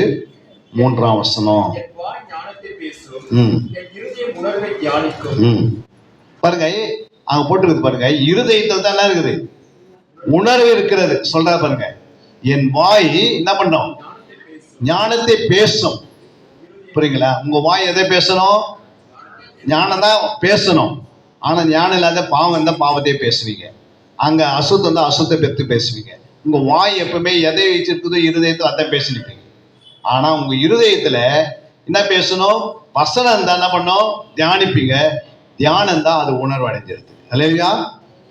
அதான் ஆண்டவர் சொல்றாரு, வசனம் இருதயத்தில் இருந்து, அந்த வசனம் வந்து இருதயத்தில் இருக்கும் போது உணர்வு இல்லாத போயிடுச்சுன்னு வச்சுக்க, தியானிக்கல அப்படின்னா என்ன பண்ண முடியாது? பிசாசு வந்து என்ன பண்ணிடலாம்? நீங்க விதை போடுறீங்க, வேர்க்கடலை போடுறீங்க, எல்லாம் போட்டது எப்படி போட்டீங்க? மேலேயே போட்டீங்க. புரியுங்களா? போட்டு காக்கா பார்த்துச்சு. இந்த அம்மா என்ன பண்றாங்க? இந்த ஐயா வந்து விதை எல்லாம் மேலேயே போட்டுக்கிறாங்க. போட்டுட்டு அவர் வீட்டுக்கு போயிட்டு வந்தா என்ன ஆகுது? அது மாதிரி பிசாசு என்ன பண்றான்? நீங்க போட்ட விதைய இருதயத்துல அப்படியே இருக்குது, நீங்க அது ஒண்ணுமே பண்ண மாட்டேன்றீங்க. அது மேல மண் எடுத்து மூடல. நம்ம எடுத்து என்ன பண்ணோம்? உணர்ந்து தியானம் பண்ணிட்டா அது என்ன பண்ணிடுது? நீங்க மண் எடுத்து முட்டா கண்ணுக்கு தெரியுமா காக்காக்கு? அந்த மாதிரி வந்து இருதயத்துல போனா பிசாசு தெளிவா தெரியும் வசனம். இந்த அம்மா கிட்ட எத்தனை வசனம் போய்க்குது தெரியும். இன்னைக்கு 100 வசனம் கேட்டுன்னு வந்திருக்கிறாங்க. இந்த 100 வசனத்தை நான் என்ன பண்ணோம்? இவங்க உணர்றதுக்கு முன்னாடியே நான் எடுத்துடணும். என்னது? உணர்வு இவங்க தியானம் பண்ணதுக்கு முன்னாடி நான் எடுத்துட்டா இவங்க எம்டி எப்படி ஆகிடும்? இருதயம் எம்டியா வந்து பாருங்க. உணர்வு இல்லாத அந்த இருதயம் எப்படின்னா ஆயிடுச்சு? இருள் அடைஞ்சிச்சு அப்படின்னு 1:21 வாசிங்க. ரோமர் 1:21. ரோமர் 1:21. அவர் தேவனை அறிந்தும் அவரை தேவனென்று மகிமைப்படுத்தாமலும் ஸ்தோத்திரமிலும் இருந்து தங்கள் சிந்தனையினாலே வீணரானார்கள். உணர்வில்லாத அவருடைய இருதயம் இருளடைந்தது. பாருங்க, உணர்வு இல்லாத அந்த இருதயம் என்ன ஆயிடுச்சு? இருள் அடைஞ்சிச்சு. ஏன் இல்லை? உனக்குள்ள அந்த வசனம் போயிடுச்சு. இப்போ உங்க பாக்கெட்ல ஒரு 100 ரூபாய் 10 ரூபாய் வச்சிருக்கிறீங்க. பஸ் ஏறின பிறகு நீங்க 10 ரூபாயை பிடிச்சிட்டு போவீங்களா, இல்லை நீங்க அப்படியே ஏறுவீங்க பஸ்? உங்க பாக்கெட்ல பேக்ல ஒரு 100 ரூபாய் வச்சிருக்கிறீங்க. அந்த 100 ரூபாய் பேக்ல இருக்கும் போது நீங்க பஸ் ஏறும் போது எப்படி ஏறுவீங்க? அந்த 100 ரூபாய் பிடிச்சினே ஏறுவீங்களா? தைரியமா ஏறி போவீங்க. ஆனா அதே உங்க பேக்ல 10,000 ரூபாய் இருந்தா எப்படி ஏறுவீங்க? அப்போ உனக்கு ஒரு உணர்ச்சி இருக்கனால தான் அந்த பேக்கை பிடிச்சின்னு போறேன். அல்லையா? அது 10 ரூபாய் இருக்கிறனால என்ன பண்ண? அது மாதிரி உங்க இருதயத்துல ஒரு வசனம் வந்து கோடிக்கணக்கில் அது ஒரு வேல்யூஷன். எவ்வளவு? அந்த வசனம் வந்து வானம் பூமி ஒழிந்தாலும் என் வார்த்தைகள் ஒரு நாள் ஒழிந்து போகாது. அந்த வார்த்தை இப்ப இருதயத்துக்கு போயிடுச்சு. இப்ப இந்த வார்த்தைக்கு பிசாசு கண்ணுக்கு தெரிஞ்சிருச்சு. அது என்ன பண்ணுவான் பிசாசு? நம்ம பண்ணுவான், உடனே அதை எடுக்கிறதுக்கு முயற்சி பண்ணுவோம். நீங்க இடம் கொடுக்குற வரைக்கும் என்ன பண்ண? நீங்க இடம் கொடுக்கலாம், அவன் எடுக்க முடியாது. நீங்க உடனே ஜெபம் பண்ணீங்க முழங்கால் போட்டு, வசனம் வந்துச்சுப்பா இந்த வசனத்தை நான் விடக்கூடாது அப்படின்ட்டு நீ முழங்கால ஒரு 1/2 மணி நேரம் விட்டு சோத்திரம் சோத்திரம் சோத்திரம் சோத்திரம் ஆண்டவரே போன வசனம் என் இருதயத்தில் என்ன பண்ணக்கூடாது, பிசாசு எடுக்கூடாதுன்னு சொல்லி இந்த வசனத்தை வச்சு ஜெபம் பண்ணினா இருந்தா உடனே வேலி அடிச்சிடறாரு ஆவியானது. நீங்க எதுவுமே பண்ணாத அப்படியே என்ன பண்றீங்க? வசனத்தை கேட்டு அப்படியே போறீங்க. வீட்டுக்கு போறதுக்கு பிசாசு என்ன பண்றான்? உனக்கு நேற்று கடன் இருந்தது தெரியுமா அப்படின்னுவான். கடங்காரன் வீட்டு வாசல் நின்றுக்கிறான் அப்படின்னுவான். ஃபோன் வந்துடும். ஃபோனில் கேட்ட கடங்காரன் வந்துக்கிற அப்படின்னா உடனே அந்த கடன் சொன்ன பிறகு பக்குன்னு அடிக்கும். அப்போ உடனே வசனம் என்ன பண்ணுது? பிசாசு உங்க இருதயத்திலிருந்து எடுத்துட்டான். நல்லையா? நீங்க ஏதாவது ஒரு பாவம் செய்திருப்பான், உடனே அதை நினைவு குறிப்பான். நேற்று சாண்டப்பட்ட காத்திய டக்குன்னு முன்னாடி வைப்பான், நீ மன்னிப்பு கேட்கலையா. அப்படிதான் பிசாசு என்ன பண்ணா தன்னுடைய அவனுடைய கிரிகளை முன்னாடி வச்சு அதை எடுத்துரும். நீங்க அதை நினைக்கும் போது வசனம் வெளியே ஓடும். இல்லையா? டாக்டர் கூட பாருங்க, இன்ஜெக்ஷன் போடும் போது வலிக்கும். ஆனா அவங்க என்ன பண்ணுவாங்க, அங்க பாரு இங்க பாரு ஏதாவது பேசினாங்க டக்குனு இன்ஜெக்ஷன் போடும், அது வலிக்காது. அது மாதிரி வந்து பிசாசு என்ன பண்ணுவான், உள்ளுக்கிற வசனத்துக்கு ஏதாவது ஒண்ணு போட்டான என்ன பண்ணுது, அந்த வசனம் வெளியே போறதே தெரியாது. அப்ப நீங்க அது உள்ளிருந்து வெளியே வரக்கூடாதுன்னா அது 100 மடங்கு பலன் கொடுக்கணும். எத்தனை மடங்கு? 100 மடங்கு பலன் கொடுக்கறதுக்கு அப்படின்னு உனக்கு ஃபர்ஸ்ட் தெரிஞ்சிருக்கும். இந்த வசனம் உள்ள போச்சுன்னா வார்த்தைகள் தியானம் பண்ணா 100 மடங்கு என்ன கொடுக்கும் பலன்? அன்பு 100 மடங்கு கொடுக்கும், நீடிய பொறுமை கொடுக்கும், அப்புறம் தயவு கொடுக்கும், சந்தோஷம் கொடுக்கும், மனமகிழ்ச்சி கொடுக்கும். இந்த வார்த்தையில் அவ்வளவு சாரம்சம் இருக்குது, அவ்வளவு வல்லமை இருக்கிறது, சுகமாக்க வல்லமை இருக்குது, எல்லாமே இந்த வார்த்தைக்குள்ள இருக்குதுன்னு. அதாவது 100க்கு அதிபதி என்ன பண்றான்? நீங்க எங்க வீட்டுக்கு வர போறீங்க, நானே வரமா அப்படின்றாரு. எஸ் என்ன சொல்றாரு அதுக்கு? ஏன் ஒரு வார்த்தை சொல்ல அவன் கேட்கிறான்? விசுவாசம் ஒண்ணு அவனுக்குள்ள என்ன இருந்தது? பெரிதான விசுவாசம் இருந்தது. ரெண்டாவது என்னன்னா, நீங்க வந்து நீங்க எங்க வீட்டுக்கு வர்றதுக்கு எவ்வளவு நேரம் ஆகும்? 7 மைல் போகணும். எத்தனை மைல்? கிட்டத்தட்ட 2 ஹவர் ஆகும் நடக்குது. அதை விட என் வேலைக்காரன் அவ்வளவு வேதனைப்பட்டுமா வியாதியில. நீங்க இங்கிருந்து ஒரு வார்த்தை சொல்லிட்டீங்கன்னா அவன் அந்த செகண்ட்ல 2 ஹவர் என்ன பண்ணிக்குது, அந்த சுகத்தை அனுபவிப்பான், சந்தோஷத்தை அனுபவிப்பான். அதனால என்ன பண்ணுங்க, 2 ஹவர் எங்க வேலைக்காரன் கஷ்டப்படுறது கண்டு வியாதியில நீங்க ஒரு வார்த்தை சொல்லிட்டீங்கன்னா என்ன ஆகுது? நம்ம நடந்து போறதுக்கு 2 ஹவர் ஆகுது, ஆனா ஒரு வார்த்தை சொல்லிட்டா என்ன ஆகுது அப்படின்னு அந்த 2 ஹவர் சுகத்தை கூட என்ன பண்றாங்க, விசுவாசமா வச்சிருக்கிறேன். நம்ம என்ன பண்ணுவோம், ஏசு இன்னைக்கு வீட்டுக்கு வாங்க, அது வரைக்கும் நீங்க என்ன பண்ணுங்க, வந்து என் பையன் மேல என்ன பண்ணுங்க, கை வைங்க.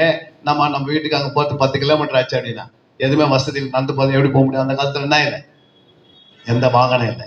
அப்ப 100க்கு அதிபதிச்சிருந்தா நான் சொன்னா ஒரு வேலைக்காரன் கீழ்படுகிற மாதிரி, நீ சொன்ன வியாதி பயப்படுது, நீ சொன்ன எல்லாம் பயப்படுது, அவனுக்கு நல்ல விசுவாசம் இருக்கு. நம்ம என்ன பண்றோம், இந்த வசனத்தை பைபிள் கையிலே வச்சுக்கிட்டே சுத்துறோம். வியாதி ஹாஸ்பிட்டலுக்குள்ள இந்த வசனத்தை போறோம். ஆனா நம்ம எடுத்து போகும்போது வியாதியா போறோம், வெளியே வரும்போது வியாதியா தான் வெளியே வரும். பைபிள் கையில் எதுக்கு இருக்குது? உன்னை சுகமாக்குறது தான் பைபிள். அப்ப பைபிளுங்கிற வசனம் எங்க இருக்கணும்? பைபிள்லயே இருக்கணும். அவன் சொன்னாரு அதெல்லாம் உங்க இதயத்துக்கு டிரான்ஸ்ஃபர் ஆகும். அது டிரான்ஸ்ஃபர் ஆகிறதுக்கு நம்ம என்ன இல்லை, டைம் இல்லை. ஏன்னா நமக்கு வந்து ஏகப்பட்ட வேலை இருக்குது. ஆண்டோட வார்த்தை சொன்னான்னா அவர் வார்த்தைக்கு கீழ்படியை காட்டினோம். உலகத்துல மனுஷனுக்கு எல்லாத்துக்கும் நான் கீழ்படியணும் அப்படின்னு உலகத்துக்கே செவி கொடுக்கணும். நீ ஆண்டோட வார்த்தைக்கு செவி கொடுத்தீங்கன்னா எந்த பலவீனம் உனக்கு வராது. அல்லேலூயா. அப்ப இந்த வார்த்தை உள்ள போன வார்த்தைக்கு பிசாசு தெரிந்து என்ன பண்ணுவான்? அல்லேலூயா. அவன் எடுக்கிறதுக்கு முன்னாடி நீ என்ன பண்ணும்? தியானிக்கணும். என்ன சரி, எப்படி தியானிக்கணும்? சங்கீதம் 39:3 வாசிங்க. சங்கீதம் 39:3. அனல் கொண்டது, நான் தியானிக்கல் அக்கினி மூண்டது, விண்ணப்பம் செய்தேன். அல்லேலூயா. அவர் என்ன சொல்றாரு? என் இருதயம் எனக்குள்ள அனல் கொண்டது.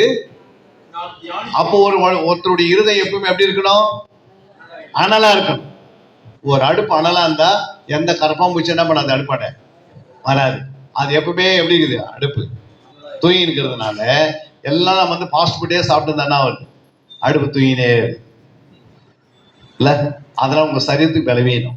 நீங்க செய்து நீங்க சாப்பிட்டாதான் அது பலனு. அப்போ உங்க அடுப்பு என்ன பண்ணணும், எப்பவுமே அனலா இருக்கிறது போல உங்க இருதயமாகிய பலிபீடம் எப்பயும் வெடி இருக்கணும். வாசிங்க அந்த வசனத்தை, லேவியராகமம் 6ஆம் அதிகாரம் 11ஆம் வசனம். லேவியராகமம் 6:11. பின்பு தன் வஸ்திரங்களை கழற்றி வேறு வஸ்திரங்களை உடுத்திக் கொண்டு அந்த சாம்பலை பாளையத்துக்கு புறம்பே சுத்தமான ஒரு இடத்தில் கொண்டு போய் கொட்ட கடவன். 13 வாசத்துக்கு. பலிபீடத்தின் மேல் அப்போது எப்போது எரிந்து கொண்டே இருக்க வேண்டும். அது ஒருபோது என்ன பண்ண கூடாது, அழிந்து போகலாகாது. பலிபீடத்தில் இருக்கிற நம்முடைய இருதயமாக பலிபீடம் என்ன செய்யணும், எப்பவுமே. அப்ப எரிஞ்சுன்னா என்ன செய்யணும், வசனம் உள்ள போட்டாதான் எரியும். ஏன்னா வசனத்துக்கு என்ன இருக்குது, எரியக்கூடிய சக்தி இருக்குது. புரியுங்களா? அது கனி கொடுக்கிற சக்தி மட்டும் இல்ல, எரியக்கூடிய சக்தி இருக்கிறது வசனத்துக்கு. அல்லேலூயா. என் வார்த்தைகள் எப்படி இருக்குது, அக்னியாக இருக்கிறது. அப்போ அவருடைய வார்த்தைக்கு ஒரு அக்னியும் மாற முடியும், ஒரு வார்த்தை மாம்சமாவும் மாற முடியும், அந்த வார்த்தை அரிசியாக மாற முடியும், சோறா மாற முடியும், அப்பமா மாற முடியும், அந்த வார்த்தை ஒருத்தருக்கு விடுதலை தர முடியும். வார்த்தையில அவ்வளவு வளம் இருக்குது. ஒரு சாதாரண அரிசியிலேயே 100 விதமான மெனு செய்யறாங்க, பாத்துக்கிறீங்களா? அரிசியை கொடுத்துட்டாங்கன்னா அவங்களை என்னென்ன செய்ய முடியும் அப்படின்னு கேட்டா என்ன சொல்லுவாங்க, என்ன நம்ம செய்ய முடியும்? உங்ககிட்ட அரிசி 100 கிலோ அரிசி வச்சுருக்கிறீங்க. இப்ப 100 கிலோ அரிசியில ஒரு கிலோல ஒன்னொன்னு செய்ய மாட்டோமா? அப்போ ஒரு அரிசியிலே இவ்வளவு மெனு உருவாக்க முடியும்னா அவருடைய வார்த்தையில எவ்வளவு மெனுக்கள் உருவாகுது. ஒரு பக்கம் வல்லமை கொண்டு வருது, ஒரு பக்கம் சுகத்தை கொண்டு வருது, ஒரு பக்கம் என்ன கொண்டு வருது, அந்த வார்த்தை மாம்சமா மாறுது, அந்த வார்த்தை அற்புதம் செய்யுது, அடையாளம் செய்யுது, அந்த வார்த்தை கனி கொடுக்குது, அந்த வார்த்தை அன்பு உருவாக்குது, அந்த வார்த்தை சமாதானம் உண்டாக்குது, அந்த வார்த்தை என்ன பண்ணுது, பிசாசை துரத்துது. அப்ப அந்த வார்த்தையிலேயே நீங்க அந்த வார்த்தை தான் அரிசி உண்டாக்குச்சு. அப்ப அரிசிக்கே இவ்வளவு மெனு உண்டாக்க முடியுதுன்னா அந்த வார்த்தைக்கு எவ்வளவு மெனு இருக்கு. அந்த வார்த்தை உள்ள வச்சுக்கிட்டு நம்ம இருக்கிற டாக்டர்லாம் தேர்ந்துக்கிறோம், எந்த டாக்டர் கிட்ட போனா என்ன நடக்க போகுது. அல்லேலூயா. அந்த வார்த்தை நீங்க நல்லா மெழுகி தியானம் பண்ணா அதை ரத்தத்துல கலக்க விட்டீங்கன்னா என்ன ஆகும், என்னமாகும் சொல்லுங்க. ஆன்டி வைரஸ் உள்ள வச்சீங்கன்னா கம்ப்யூட்டர் என்ன பண்ணும், ஸ்டக்காய் நிற்கவே நிற்காது. அப்போ வார்த்தை உள்ள ஓடினே இருந்தா சரீரத்தில் எந்த வியாதி வரவே வராது, நோய் வராது, கவலை வராது, கண்ணீர் வராது. நீங்க ஆண்டவருக்காக தான் இன்னும் ஆண்டவருடைய இருதயத்துக்கு ஏற்ற மாதிரி நடக்கும். ஆண்டோட சித்தம் என்ன அப்படின்னு பார்ப்போம். அவர் என்ன எதிர்பார்க்கிறாரு, ஆத்மா தேவை, அந்த ஆத்மாவை கொண்டு வரணும், அதுக்கு என்னென்ன செய்யணும்னு அதை தான் யோசிப்போம். இந்த வசனம் நம்முடைய இருதயத்தில் இல்லாதனால மாம்ச சிந்தை தான் நம்ம கிட்ட என்ன பண்ணுது, எப்போ செத்து விட போறோம், எப்போ நமக்கு வியாதி, இந்த வியாதி வந்தா நம்ம இன்னும் பண்ணா எவ்வளவு நாள் இருக்குன்னு அதை தான் யோசிச்சிருப்பான் காலில இருந்து சாப்பிடுறேன். அவருக்காக நீ என்ன செய்ய போறன்னு ஏமாற முடியாது. அவருடைய வசனம் இருதயத்துல இல்ல, அந்த ரத்தத்துல கலக்கல, அது ஆத்மாவுக்கு டிரான்ஸ்பர் ஆகல. இருதயத்தில் இருக்கிற வரைக்கும் தான் பிசாசு வசனத்தை எடுக்க முடியும். இருதயத்திலிருந்து டிரான்ஸ்பர் எங்க ஆகணும் சொல்லுங்கம்மா. நீங்க போடுற ஆகாரத்தை சிறுங்குடலுக்கு போய் அப்புறம் என்ன பண்ணுது, பெருங்குடலுக்கு போகுது. அப்போ போட்ட சாப்பாடு அப்படியே பெருங்குடலுக்கு போதா, என்ன பண்ணுது, சிறுங்குடல போகும்போது அதுல இருக்கிற எல்லா விட்டமின்ஸ் எடுத்து என்ன பண்ணுது, நுரையில தள்ளுது, கிட்னில தள்ளுது, அப்புறம் இதயத்துக்கு போகுது, ரத்தத்துல போய் கலக்குது, அப்புறம் சரீரத்துக்குள்ள பலன் உண்டாக்குது. ஃபர்ஸ்ட் பாத்தீங்கன்னா அவங்க சாப்பிடாத போது அப்படி நடக்க முடியாது இருந்தாங்க. இப்ப சாப்பிட்டு கறி மீன் சாப்பிட்டு என்ன பண்றாங்க, ஒரு 2 கிலோமீட்டர் முன்னாடி நடக்கிற அளவுக்கு பலன் வந்துச்சு. அது எப்படி வந்தது, நீங்க அந்த ஆகாரத்துல பலன் அப்படியே கண்ணுக்கு தெரியுது இல்ல, அது எங்க போட வேண்டியதுல போட்டீங்க, அது மீதெல்லாம் ஆண்டவர் செய்யறாரு. அல்லேலூயா. ஆனா வசனத்தை போட்டுருக்கு ஆண்டவர் டைரக்டா செய்யறது இல்லை, அது நம்ம செய்ய சொல்லிட்டாரு. நீங்க வசனம் போய் இருதயத்துல வச்சிருக்கு நான் பாத்துக்கிறேன் அப்படின்னா ப்ராப்ளமே இல்லை. இன்னைக்கு எல்லாமே கிறிஸ்துவனா இருந்திருப்பாங்க, பூரண கிறிஸ்துவனா இருந்திருப்பாங்க இன்னைக்கு. அல்லேலூயா. ஆனா இருதயத்துல வசனத்தை போட வேண்டியது நம்ம கடமை, அதை தியானிக்க வேண்டியது நம்ம கடமை, அதை உணர வழி வைக்கிற வரைக்கும் நம்ம கடமை. இதுக்கு நமக்கு யார் உதவி செய்யுது, ஆவியன் உதவி செய்யறார். புரியுங்களா? ஆவியானவரை எல்லா வேலையும் டக்கு டக்குன்னு செய்ய மாட்டாரு. நமக்கும் சரீரம்னு இருக்கிறது, நமக்கு என்ன இருக்குது? ரத்தம் ஒண்ணு இருக்கும்போது, நமக்கு ஒரு அறிவு இருக்கும்போது இந்த வேலையை நீயே செய்கின்றார். இதெல்லாம் ஆண்டவரே செய்த வசனத்தை அவரே நம்ம இருதயத்துல போட்டு அவரே எல்லா வேலையும் செய்தார். அப்ப மனுஷன் எதுக்கு? அப்ப அந்த ஆத்ம தேவையில்லையே, அது ரோபோ மாரி மாறிடும். அல்லையா? அப்ப எது நம்ம செய்யணும் அதை நம்ம செய்யணும், எது அவர் செய்யணும் அதை அவர் செய்வார். பைபிள் எழுதி நம்ம கையில கொடுத்தது அவர் வேலை. ஆனா அந்த வேதம், அந்த வேதத்தின் எழுத்துக்கள் நம்முடைய ரத்தத்துல கலக்க வேண்டியது நம்முடைய கையில். நம்ம அதை தேடணும், தியானிக்கணும், அது நம்ம செய்யணும். அல்லையா? அன்பே வந்து என் மேல இறங்கிடும், அன்பு என் மேல பூரண அன்பு உருவான்னு ஜெபம் பண்ண விட என்ன பண்ணுவார் ஆண்டு? சொல்லுங்கம்மா. முன்னாடி வந்து சிக்கன் குழம்பு, மட்டன் குழம்பு சாப்பாடுலாம் ரெடியா இருக்கு, சாப்பாடே எனக்குள்ள வந்து நிரம்பிடும் அப்படின்னு சொன்னா என்ன பண்ணும்? நிரம்பா? ஆண்டவர் சொல்வாரு, உனக்கு வாயை கொடுத்துருக்கிறேன், கையை கொடுத்துருக்கிறேன், நீ உட்காந்து என்ன பண்ணு, இது சாப்பிடுமான்னு. புரியுதுங்களா? இல்லைங்க, அதுவும் எனக்குள்ள வந்து அப்படி அது மாதிரி வந்து அன்பே வந்து அன்பு என்ன பண்ணாது, வராது அப்படின்னு ஜோம் பண்ண. அன்பு எனக்குள்ள வரும். ஆண்டு என்ன சொல்றாரு? வேதத்தை எடுத்து கையில் கொடுத்துருவார். இந்த அன்பு இது எடுத்து நீ மிருகனா தான் என்ன பண்ணும்? இதுக்கு நீ உள்ள போகாதனால தான் அன்பு வரமாட்டேது. சுயமல்ல அன்பு இருக்குது, மாயமல்லான அன்பு இருக்குது. இதை வச்சு என்ன பண்ண முடியாது? நித்தியத்துக்கெல்லாம் போக முடியாது, யாரையும் ஆதாயப்படுத்தவே முடியாது. தேவ அன்பு வந்தாதான் மற்றவங்களை ஆதாயப்படுத்த முடியும். புரியுங்களா? அப்ப அன்பு எங்க இருக்குது? வேதத்தில் இருக்குது. புரியுங்களா? அது நமக்குள்ள வரணும். அப்போ அன்பெல்லாம் எப்படி இருக்குது உள்ள? இது அன்பு தெரிஞ்ச எங்காவது நீங்க பார்க்கும்போது எங்குமே அன்பு தெரியல. என்ன இருக்குது? அன்புள்ள வார்த்தை இருக்குது. புரியுங்களா? அந்த அன்புள்ள வார்த்தை எடுத்து நமக்குள்ள வச்சு நம்ம அதை தியானம் பண்ணா, அந்த தியானிக்கும் போது அந்த அன்புள்ள வார்த்தை உடைந்து நம்முடைய ஆத்மால போய் என்ன பண்ணுது? அன்புன்று கிரிய, அன்புன்று செய்க உள்ள போய் என்ன பண்ணுது? நிரப்பப்படுகிறது. அதனால தான் ஆண்டு செய்கிறது, ஆத்மாவுக்குள்ள டைரக்டா வசனம் போகாது. எப்படி போகுது ஆத்மாக்குள்ள? நீங்க இருதயத்திலிருந்து ஆத்மாக்கு அனுப்பணும். இல்லையா? இருதயத்திலிருந்து ஆத்மாக்கு அனுப்பணும். அப்ப இருதயத்துக்குள்ள ஃபர்ஸ்ட் வார்த்தை போகுது. அது எந்த இருதயம்? இருதயன்றது நம்ம என்ன பண்றோம்? கட்லாமீனை கேள்விப்பட்டிருப்பீங்க. அதுக்கு 5 இருதயம் இருக்கு. எத்தனை இருதயம்? 5 இருதயம் இருக்கு கட்லாமீனுக்கு. யாராவது தெரியுமா? போய் பாருங்க, நெட்ல போட்டு பார்த்தீங்கன்னா கூகுள்ல கட்லாமீன் போட்டு அதுக்கு எத்தனை இருதயம்னு சொன்னீங்கன்னா 5 இருதயம் காட்டும். ஒரு சாதாரண ஒரு மீனுக்கு 5 இருதயம் இருக்குதுன்னா ஒரு மனுஷனுக்கு 3 இருதயம் இருக்காதுன்னு இருக்காத? என்னம்மா? 3 இருதயம் இருக்குமா? இருக்காது. நமக்குள்ள ஆவின்னு ஒண்ணு இருக்குது, ஆத்மான்னு ஒண்ணு இருக்குது, சரீரம்னு ஒண்ணு இருக்குது. 3 மனுஷன் தனியா பிரிச்சா 3த்துல இருதயம் இருக்குமா? இருக்காது. இல்லைங்க, இந்த சரீரத்தில் மட்டும் தான் இருக்கும், ஆத்மால இருதயம் இருக்காது, ஆவில எல்லாம் இருக்காது அப்படின்னா இருக்கு. 3 மனுஷன் நமக்குள்ள இருக்கிறான். புரியுங்களா? இந்த 3 மனுஷனுக்குள்ள என்ன இருக்குது? இருதயம் இருக்கு. புரியுங்களா? சரீர இருதயம் கண்ணுக்கு தெரியும், ஆனா ஆத்மா இருதயமா ஆவியின் இருதயம் என்ன பண்ணாது? கண்ணுக்கு தெரியும். ஏன்னா இந்த ஆவி வந்து தேவனிடத்துக்கு போகும்போது அது முழு சரீரத்தோடு போய் அங்க போய் நிற்கும். ஆத்மா இலைப்பாறுக்கு போகும், சரீரம் மண்ணுக்கு போயிட்டு. புரியுங்களா? அப்போ ஆவி போகும்போது ஒரு அப்படியே நம்ம சாப்பாடு செய்யும் போது ஒரு ஆவி அந்த மாதிரியே போவோம் நம்ம மேல. அது என்னது பிரயோஜனம்? அது முதல் வானம் கூட எட்டாது. நம்ம 3ஆம் வானத்தை கிராஸ் பண்ணி பிதாவினுடைய கிட்ட போகணும்னா நம்முடைய ஆவி பரிசுத்தமா தான் போகும். நம்முடைய ஆவி அசுத்தமா இருந்தா அது எந்த பக்கம் திரும்பும்? மண்ணு பக்கம் திரும்பிடும், பாதாள பக்கம் திரும்பிடும். அப்ப நம்ம மறிக்கும் போது நம்முடைய ஆவியில 1000 பிராமல் வச்சு மறிச்சீங்கன்னா அது பரலோகத்துக்கு போகவே போகாது. உங்க ஆவியை நீங்க என்ன பண்ணீங்க? நீங்களே விசனப்படுத்தினீங்க, நீங்களே அதுக்கு என்ன பண்ணீங்க? வேலைமீனமான வார்த்தைகள் பேசி பேசி ஆவிக்கு எடுத்துட்டீங்க. இப்ப அந்த ஆவி எங்க போவாது? தேவனத்துக்கு போகாது. போமா? இன்டர்வியூ போறீங்க, ஒருத்தர் வந்து 1ஆம் கிளாஸ் கூட படிக்கல, அவரும் லைன்ல நிற்கிறாரு. ஒருத்தர் வந்து பிஹெச்டி முடிச்சிருக்கிறார், அவரே நிற்கிறாரு. இன்டர்வியூ பிஹெச்டி மட்டும் கூப்பிட்டாங்க, நானும் போறேன்னு போய் நின்று என்ன பண்ண முடியும்? அவர் தத்தி விட்டுருவாங்க. அது மாதிரி ஆண்டவர் என்ன சொல்லுவாரு? பரிசுத்தம் இல்லாத ஆவி எங்க போவாது? பரலோகத்துக்குள்ள போகவே போகாது.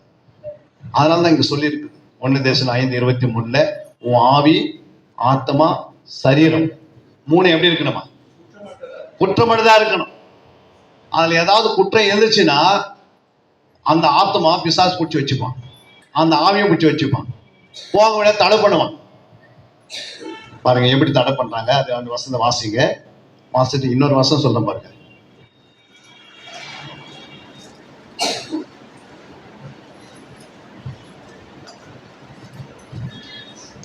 வாசிங்க 1 Thessalonians 5:23. சமாதானத்தின் தேவன் தாமே உங்களை முற்றிலும் பரிசுத்தமாக்குவாராக. உங்கள் ஆவி, ஆத்மா, சரீரம் முழுவதும் நம்முடைய கர்த்தராகிய இயேசு கிறிஸ்து வரும்போது குற்றமற்றதாய் இருக்கும்படி காக்கப்படுவதாக. என்ன சொல்றாரு? சமாதானத்தின் தேவன் தாமே உங்களை முற்றிலும் பரிசுத்தமாக்குவாராக. சமாதானத்தின் தேவன் தாமே. சமாதானத்தின் தேவன் யாரு? சமாதானத்தின் தேவன் பிதா. அல்லேலூயா. சமாதானத்தின் தேவன் பிதா. அவர் என்ன சொல்றாரு? சமாதானத்தின் தேவன் தாமே உங்களை முற்றிலும் பரிசுத்தமாக்குவாராக. எப்படி ஆக்குவாரு? நம்மளை முற்றிலும் எப்படிமா பரிசுத்தமாக்குவார்? உங்களை சொல்றாரு, நீங்க உங்க வீட்டுக்காரர் சொல்றாரு, நீங்க கவலைப்படாதீங்க, முற்றிலும் உங்க துணியை நான் சுத்தமாக்கிறேன் அப்படின்றாரு. என்ன சொல்றாரு? முற்றிலும் உங்க துணியை என்ன பண்ண போறேன்? சுத்தமாக்க போறேன். அப்படின்னா நீங்க எப்படி ஆக்குன்னு கேட்பீங்களா? அவர் உடனே போய் ஒரு வாஷிங் மிஷின் வாங்கி வந்து வச்சிருவாரு. அல்லையா? கூடவே சோப்பு என்ன பண்ண, சர்ப் பவுடரும் கூட வாங்கி வந்துருவாரு. கூடவே என்ன பண்ணுவாரு, அதுக்கு வேற யாராவது மெட்டீரியல் அதை வாங்கி வச்சிருவாரு. அப்புறம் உங்க துணியை அதில் போட்டு இந்த சர்ப் பவுடர்லாம் போட்டு மிஷின் ஆன் பண்ண என்ன பண்ணுது? துணியெல்லாம் முதல்ல இந்த அழுக்கு காட்டிலும் அதிகமாக அழுக்கமாகுது. என்ன ஆகுது? அப்போ ஒரு புருஷங்காரன் சொல்றதுக்கு அதுக்கு தேவையான ஐடி வீட்டுக்கு வந்துட்ட பிறகு அது சுத்தமாகுது. பிதாவாக தேவன் சொல்றது, சமாதான தேவன் சொல்றாரு, நான் உன்னை பரிசுத்தமாக்கணும்னா என் குமாரனை நான் பூமிக்கு அனுப்புவேன். அல்லேலூயா. அவர் வந்து உனக்காக, உன் பாவத்துக்காக அவர் என்ன செய்வாரு? மரிப்பாரு. புரியுங்களா? உன்னுடைய மீறுதலுக்காக அவர் மரிப்பாரு, உங்களுடைய அக்கிரமத்துக்காக அவர் மரிப்பாரு. அப்போ அவர்கிட்ட என்ன மெட்டீரியல் இருக்குது? இயேசு ஒத்துருக்கிறார் நம்மளை பரிசுத்தமாக்குறதுக்கு, உங்களை குற்றப்பட்டதா வைக்கிறதுக்கு இயேசு ஒத்து. அப்ப இயேசு அனுப்புறாரு. இயேசு அனுப்பிட்டு என்ன பண்றாரு? அவரை அனுப்பிச்சிட்டாரு. இயேசு வந்தாரு, ரத்தம் சிந்தனாரு, ஆவியை விட்டாரு, ஜலத்தை என்ன பண்ணாரு? சிந்தனாரு. அப்புறம் பரலோகத்துக்கு போயிட்டாரு. அவர் போயிட்டு போனவர் என்ன பண்ணாரு? போய் தியேட்டர்ல அனுப்பினாரு. அப்புறம் ரெண்டாவது அப்படிதான் என்ன பண்றாரு? ஆவியான நான் அனுப்புறேன். அவர் போய் என்ன பண்ண போறாருங்களே, உங்களுக்கு நமக்கு என்ன பண்ண போறாரு? ஆவியான இந்த வேதத்தை கையில கொடுக்க போறாரு. இந்த வேதத்தை என்ன பண்றாரு? இந்த வேதம் இல்லை அப்படின்னா டைரக்டா நமக்கு பரிசுத்தம் பண்றது ஆவியான பண்றாரு. டக்கு டக்கு டக்குன்னு உள்ள வந்து எல்லாம் முடிச்சுடுவார். இந்த வேதம் ஒண்ணு கையில இருக்கிறதுனாலதான் நமக்கு என்ன ஆகுது? இன்னும் பரிசுத்தம் ஆகிறதுக்கு முடியல. ஏன் முடியலன்னா வேதத்தை என்ன பண்றது? நேசிக்க நம்மளால முடியல. வேதத்துக்கு நேரம் கொடுக்க முடியல. வேதத்தை வாசிக்கிறதுக்கு டைம் எடுக்க முடியல. புரியுங்களா? ஆவியானவர் என்ன பண்ணுவார்? வந்து இந்த வேதம் இல்லாத அவரால் எதுவும் செய்ய முடியாது. நீங்க கூட வாசித்து பாருங்க. 16:13 என்ன சொல்றாரு ஆண்டவர்? யோவான் 16:13 என்ன சொல்லுது? 16:13 பாருங்க. சத்திய ஆவியாக அவர் வரும்போது, அது இது யார் சொல்றது? இன்னும் ஆவியானவரே வரல. ஆவியானவர் வரும்போது அப்போஸ்தலர் 2ஆம் அதிகாரம் தான் வராரு. ஆனா அவர் எங்க சொல்ற? தீர்க்கதரிசனம் சொல்றாரு, சத்திய ஆவியாகிய அவர் வரும்போது சகல சத்தியத்துக்குள்ளதான் நடத்துவார். இதுதான் சகல சத்தியம். பழைய ஏற்பாடு, புதிய ஏற்பாடு எல்லாமே எங்க இருக்குது? இதுக்குள்ளதான் இருக்குது. சகல சத்தியத்துக்குள்ள உங்களை வழி நடத்துவாரு. அவர் என்ன பண்ண விட்டாரு? அவர் வந்து இயேசு சொன்னதெல்லாம் விட்டுட்டு, பிதா சொல்றதா விட்டுட்டு, நான் இஷ்டத்துக்கு ஏதாவது சொல்லி காத்து ஓட்ட மாட்டார் ஆவியானவர். அப்ப அவர் என்ன சொல்வாரு? அவர் சுயமா என்ன பண்ண மாட்டாரு? ஆவியானவர் சுயமா எதுவும் பேச மாட்டார். சுயமானா அவரே ஏதாவது ஒரு காரியத்தை எடுத்துக்கிட்டு, நான் பிதாவுக்கு வலது பக்கத்துல பார்த்தேன், அவர் இப்படிலாம் பேசினாங்க, அதெல்லாம் நான் பேசுறேன் அப்படின்னு பேசவே மாட்டேன். ஆவியானவர் அவர் எப்படி பேசுவார்னா சுயமா பேச மாட்டாரு. பாருங்க, தான் அதாவது தாம் கேள்விப்பட்ட, அவர் என்ன பண்ணாரு? மத்தேயு, மார்க்கு, லூக்கா, யோவானு அவர் பேசும்போது ஆவி என்ன பண்ணாரு? ஆவியானவர் அவருக்குள்ளதான் இருந்தார், இயேசுக்குள்ள.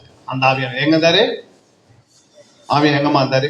இயேசு பேசும்போது மத்தேயு, மார்க்கு, லூக்கா, யோவான்லாம் இயேசுக்குள்ளதான் ஆவியானவர் இருந்தார். அப்போ இயேசு பேசுறாரு, ஆவியானவர் உள்ள இருக்கிறார் இயேசுக்குள்ள. இப்ப இயேசு பேசுற மத்தேயு, மார்க்கு, லூக்கா எல்லாம். அப்போ பின்னாடியே ஒருத்தர் நோட் எடுத்துக்கினேன், அவர் என்னன்னா பேசுற அப்படியே நோட் பண்ண வந்தாங்க.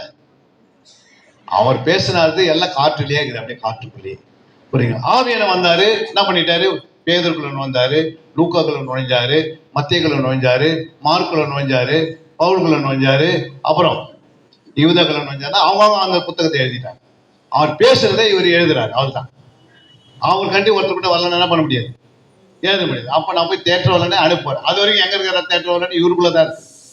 அப்ப இவருக்குள்ள இருக்கிற தேட்டர் சொல்றாரு, அவர் சுயமாய் பேச மாட்டாரு.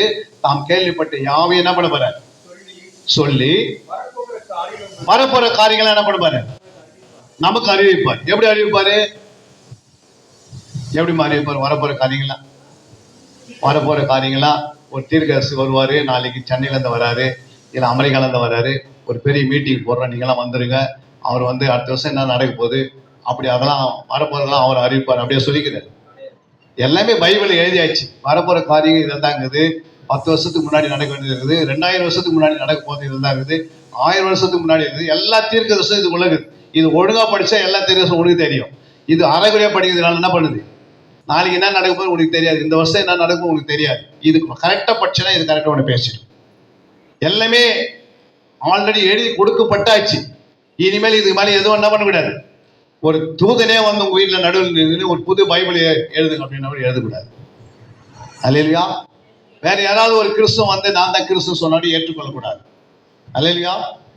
ஏன் அப்படின்னா அப்படியே இந்த வேதம் வந்து எழுதினது இதுக்கு மேல ஒரு வார்த்தை கூட்டினால் நாம சபிக்கப்பட்டு போயிடுவோம். இதுக்கு மேல ஒரு வார்த்தை கூட்டம் கூடாது, இதுக்கெல்லாம் குறைக்கும் கூடாது. இது எழுதினதுக்கு வளவா யாராவது புதுசா வந்து நீ வந்து நரகத்துக்கு போயிடுவேன் அப்படின்னு சொன்னபடி ஏற்றுக்கொள்ளக்கூடாது. சொப்பனம் பார்த்தேன், நான் வந்து நரகத்துக்கு மாதிரியே பார்த்தேன், எங்க அண்ணெல்லாம் வந்து நரகத்துல தான் இருக்கிறாங்க, அல்லையா எங்க அம்மாலாம் நரகத்துல தான் இருக்கிறாங்க, நீயே நரகத்துக்கு வந்துடுன்னு அப்படி ஒரு சொப்பனம் வந்தா என்ன பண்ணக்கூடாது, அதை ஏற்றுக்கொள்ளக்கூடாது. ஏன்னா உங்களுக்கு வந்து நீங்க இயேசு உனக்குள்ள இருக்கிறதுனால பிசாசு வந்து என்ன பண்ண, எப்பவுமே நீங்க உலகத்தையே இயேசுன்றதுனால கண்டதெல்லாம் யோசிக்கிறதுனால அப்படியேப்பட்ட எண்ணங்கள்லாம் வரும்.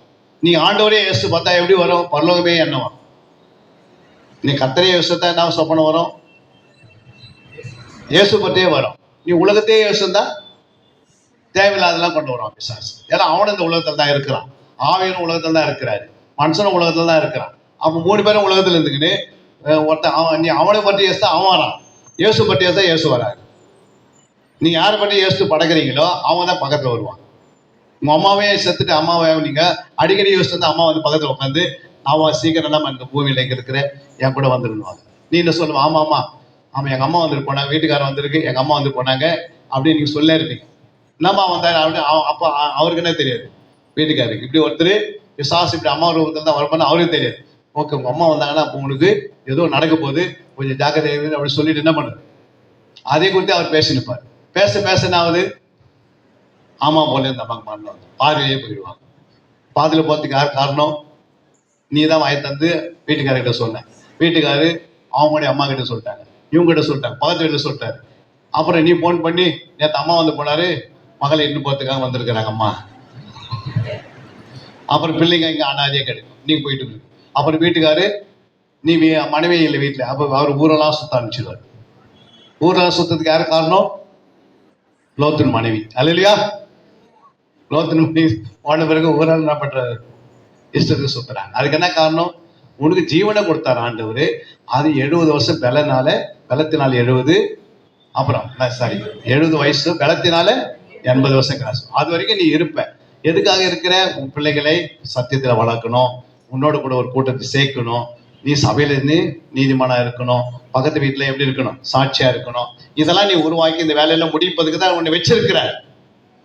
புரியுங்களா? ஏதோ நீ வந்து என்ன பண்ண, கொஞ்ச நாள் இருந்துட்டு அப்படியே போயிட்டுருக்கால ஜாலியா இருந்துட்டு, அல்லையா? நீ ஒரு சுவிசேஷம் இருந்தா உனக்கு ரொம்ப சந்தோஷம் இருக்கும். நீ பற்றி ஜெபம் பண்றனா உனக்கு ரொம்ப சந்தோஷம் ஆகிடும். ஜபமே ஒரு சந்தோஷம் தான். புரியுங்களா? ஜபம் பண்ணும் போது அப்படியே என்னால் முடியல, அப்போ ஜபம் எதுக்கு? முடியாதுங்க. ஜபம் பண்ணுறோம், சந்தோஷமா இருக்கிறது தான் ஜபம், சந்தோஷமா தான் வேதம், மன மகிழ்ச்சியா இருப்பது தான் வேதம், ஆசீர்வாதமா இருக்கிறது தான் வேதம். எல்லாமே எதுக்கு? ஆலயம் எதுக்கு இருக்குது? உன்னை சந்தோஷமா வச்சுக்கிறது தான் ஆலயம். உனக்கு மேய்ப்பன் எதுக்கு இருக்கிறாரு? போட்ட நரகத்தில் தள்ளுறதுக்கா? அல்லையா? மேய்ப்பன் எதுக்குறா? உன்னை நித்திய ஜீவன் பெற்றுவதற்கு, உன்னை எப்படிலாம் உருவாக்கணும் குறித்து அது ஒரு சந்தோஷம். புரியுங்க? நம்ம இப்ப இந்த வீட்டுக்காரர் எதுக்கு இருக்கிறான் அப்படின்னா, உன் தேவைகளை அவன் சந்திக்கிறதுக்காக உனக்கு கூட வச்சிருக்கிறார், உனக்கு பெலனா இருக்கிறார் வீட்டுக்காரர். அல்லையா? வீட்டுக்காரர் பக்கத்துல வரைக்கும் என்ன பண்ண முடியும்? பெலனா இருக்கிறார். அப்படின்னு நீங்க நிச்சயிக்கணும். இயேசு எதுக்கு இருக்கிறாரு? உன்னை ஆசீர்வதிப்பதுக்கு, உன் தேவைகளை சந்திப்பதுக்காக இருக்கிறார். உன்னை பயப்படாத மகளே, நான் உன் கூட இருக்கிறேன், நீ ஏன் கவலைப்படுற? நோயை குறித்து கவலைப்படாது. புரியுதுங்களா? எதை குறித்து என்ன பண்ணாத, கவலைப்படாத. கவலை வந்து பிசாசுது, அதையா நீ யோசிச்சுட்டு இருக்கிற? பிசாசோட ஆயத்தை எடுத்து நீயே அவன் பக்கத்தில் வச்சுக்கிறேன். கவலைன்றது யாருது? பிசாசு. அதை குறித்து உன் பக்கத்தில் இருக்கக்கூடாது. ஆசீர்வாதம் உன் பக்கத்தில் இருக்கலாம், அன்பு இருக்கலாம், தாழ்மை இருக்கலாம், பொறுமை இருக்கலாம். இதை தான் உன் பக்கத்தில் வச்சுக்கணும். அல்லேலூயா. அப்ப என்ன சொன்ன நான் பாயிண்ட்? இப்ப நம்ம சொன்ன அந்த வசனத்தை வாசிங்க. சமாதானத்தின் தேவன் தாமே உங்களை முற்றிலும் பரிசுத்தமாக்குவாராக சொல்லிட்டு என்ன சொல்றாரு? உங்கள் ஆவி, உங்கள் ஆவி, ஆத்மா, சரீரம் முழுவதும். பாருங்க, ஆவி, ஆத்மா, சரீரம் சொல்லிட்டு என்ன சொல்றாரு? சரீரம் முழுவதும். பாருங்க, முழுவதுன்ற ஒரு வார்த்தை எடுக்கிறாரு. முழுவதுன்னா என்ன அர்த்தம்? முழுவதுன்னா என்ன அர்த்தம்? முழுவதுன்னா அர்த்தமா? 100% தான் முழுவதுன்றது. 100 ஆவி, ஆத்மா, சரீரம் 100 மடங்கு எப்படி இருக்கணுமா? கர்த்தராகிய இயேசு கிறிஸ்து வரும்போது ம். குற்றமற்றதாய் இருக்கும்படி ம். காக்கப்படுவது. அப்போ கர்த்தராகிய இயேசு கிறிஸ்து வரும்போது அதுல ஒரு குற்றமே இருக்கவே கூடாது. புரியுங்களா? இல்லைங்க, கொஞ்சம் நான் என்ன பண்றேன், 70% நான் கீழ்ப்படுகிறேன், 30% எனக்கு கீழ்ப்படிய தன்மை இருக்குது அப்படின்னு சொல்லுவியா? 100% கீழ்ப்படிய ஆண்டவருக்கு. அல்லேலூயா. இல்லைங்க, 50% நான் உண்மையா இருக்கிறேன், 50% பொய் இருக்குது. கொஞ்சம் பொய் பேசினா தான் அந்த மக்கள் என்ன பண்றாங்க, பாஸ்டர்லாம் 50% பொய் பேசினா தான் நம்புறாரு. ஏன் லேட்டா வந்து சொன்னா என்ன பண்றது இல்லை, அவர் கேட்க மாட்டாரு. அது யாரும் அவர் சொல்லுவார். அதனால சிக்னல் என்ன பண்ணிட்டேன், 6 மணி நேரம் வண்டி நின்று இருந்தது அப்படின்னா போதும், அவர் கரெக்டாக ஒத்துப்பாரு. அப்போ அதனால தான் நான் 50% பொய் வச்சு நிற்கிறேன், 50% மெய் வச்சு நிற்கிறேன். அப்படி வச்சுதான் அவன் போகவே முடியாது. 100 மடங்கு நீ உண்மையா இருக்கணும்னு ஆண்டவர் சொல்றாரு. எத்தனை மடங்கு? அதான் முழுவதுன்றாரு. ஆவியில, ஆவி அப்படின்னா ஆவியில என்ன இருக்குதுன்னா அதெல்லாம் நான் சப்ஜெக்ட் எடுப்பேன். ஆவினா என்ன, ஆத்மானா என்ன, சரீரம்னா என்ன, இதெல்லாம் தனித்தனியே பிரிச்சிடுவோம். புரியுங்களா? ஆனால் ஆவி என்பது வார்த்தையில, பேச்சில, சொல்லுல எப்படி இருக்கணும்? ஒரு குற்றம் கண்டுபிடிச்சிட கூடாது. உன் பேச்சில கொஞ்சம் குற்றம் வந்துச்சுன்னா உனக்குள்ள குற்றம் இருக்குதுன்னு அர்த்தம். உன் வார்த்தையில குற்றம் இருக்குதா, உனக்கு குற்றம் இருக்குது. உன்னுடைய சொல்லுல குற்றம் இருக்குதா, அவன் ஏதோ குற்றம் இருக்குது. குற்றம் இல்லாதபடிக்கு 100 மடங்கு வார்த்தை எப்படி இருக்கணும்? பேசுனா நான் சொன்னா ஆகும். போங்கம்மா, உன் பிள்ளை கல்யாணம் ஆகும், நான் ஜெபம் பண்ணிட்டேன், நான் சொல்லிட்டேன் நடக்கும் அப்படின்னா அது நடந்துடும். ஏன்னா விசுவாசம் நீங்க சொல்லியிருக்கேன். அல்லேலூயா.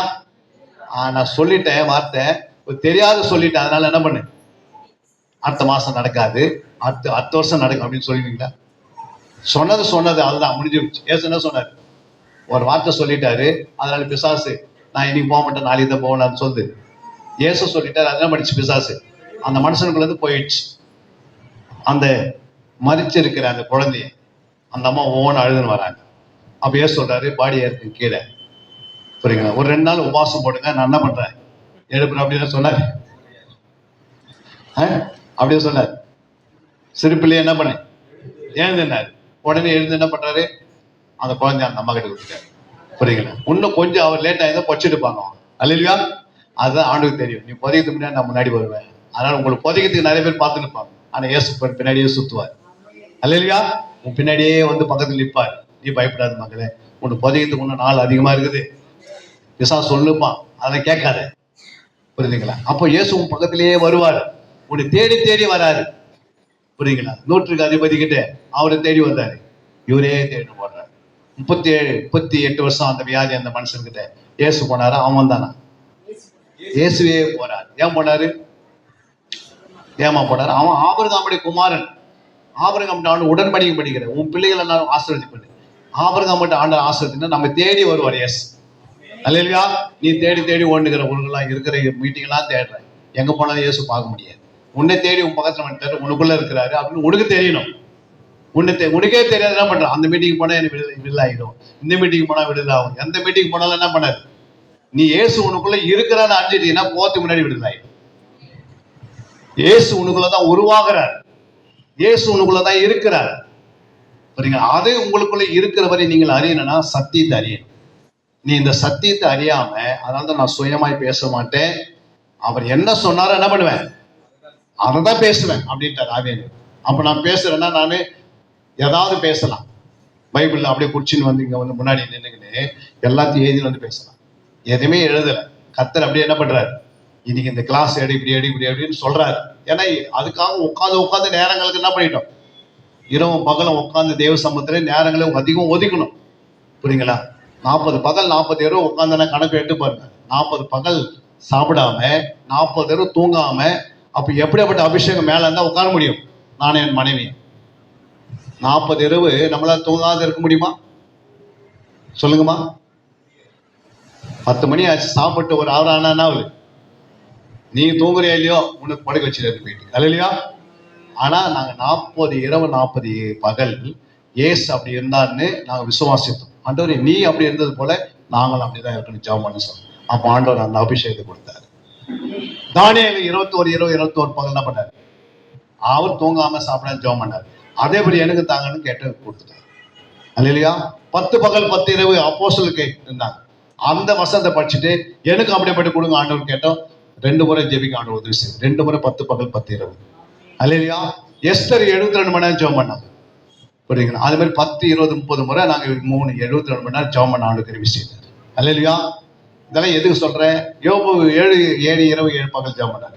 நீங்க எதை வசதி வச்சு கேட்கறீங்களோ அது அந்த அபிஷேகத்து மேல கொடுப்பாரு. நீங்க போய் ஜெபத்துல உட்கார பாருங்க. ஆவியானவர் இல்லாம நம்ம என்ன பண்ண முடியாது? ஜெபிக்க முடியாது. நீங்க ஜெபம் பண்ணீங்கன்னா சோர்ந்து போயிடுவீங்க. ஆவியானவர் பெற்றுக்கொண்டு ஜெபம் பண்ண பாருங்க. நீங்க ஏந்து போனா கூட சிஸ்டம் சொல்லுவாங்க, ஏமா டைம் ஆயிடுச்சு சீக்கிரம் வேணா. இல்லை, ஆவியானவர் என்னை நடத்தி இருக்கிறாரு. ஒருவேளை நாளைக்கு காலையில் தான் நான் வர மாதிரி இருக்கேன் அப்படின்னு சொல்றீங்க. வீட்டுக்கு ஃபோன் பண்ணி சொல்லுங்க, என் ஜெபம் வந்து நிற்க மாட்டேங்குது. நீங்க நிக்கிறதுனா உங்க மனசு ஆவியா தான் நின்றுடும், ஸ்டாப் ஆகிடும் ஜெபம். ஆனா ஆவியை ஜெபிக்க ஆரம்பிச்சுட்டாங்கன்னா நீங்க வீட்டுக்கு போறதுக்கு மனசு வராது. அல்ல இல்லையா? இங்க வந்தவங்க 10 நாள் இங்க உட்காந்துப்பீங்க, வீட்டுல இருக்கிறவங்க இங்க வந்து உட்காந்துப்பாங்க, எல்லாம் விடுதலை ஆகிடுவாங்க. என்னது வீட்டுல இப்ப ஹாஸ்பிட்டல் தான் வர மாட்டாங்களா?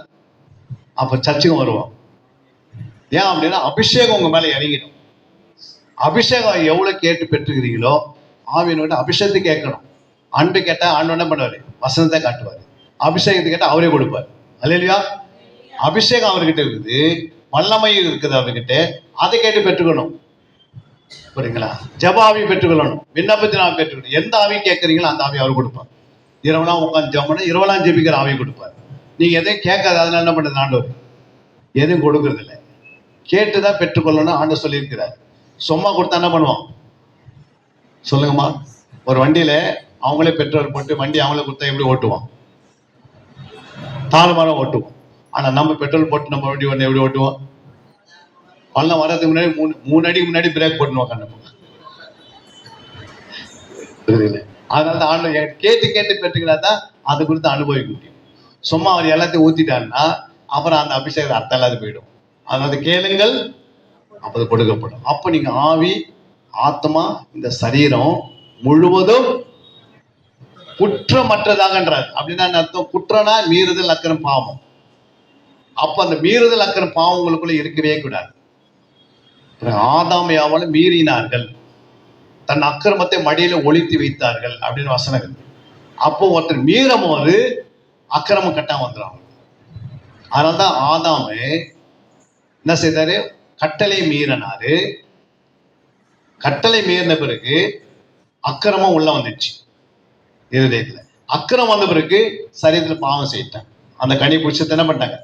சாப்பிட்டாங்க. அப்ப ஃபர்ஸ்ட் வந்து நம்மளை மீற வைக்கிறது யாரு? பிசாசு. நீ ஃபர்ஸ்ட் ஆண்டோடைய வார்த்தையை என்ன பண்ணிடு? அன்பா இருக்கிற வார்த்தையே கட்டளை. இந்த அன்பா இருக்கிற வார்த்தையின்படி அன்பா இருக்காதே, கட்டளை மீற சொல்லுவோம் பிசாசு. நீ கட்டளை மீறின பிறகு அக்கிரமம் செய்ய வச்சு. அக்கிரம் வந்த பிறகு மனசுல பாவம் வந்து. அதனால ஆண்டவர் சொல்றாரு, இந்த கனியை என்ன பண்ணாது அப்படின்னு கட்டளை இடுறாரு. கனியை புசிக்காதுன்றது கட்டளை. ஆனா அந்த கட்டளை மீற வைக்கிறதா பிசாசு. அப்ப மீறுதல், அக்கிரமம், பாவம். சங்கீதம் 59 53 ஏசாயா 53 நீங்க 12 வசனங்குது.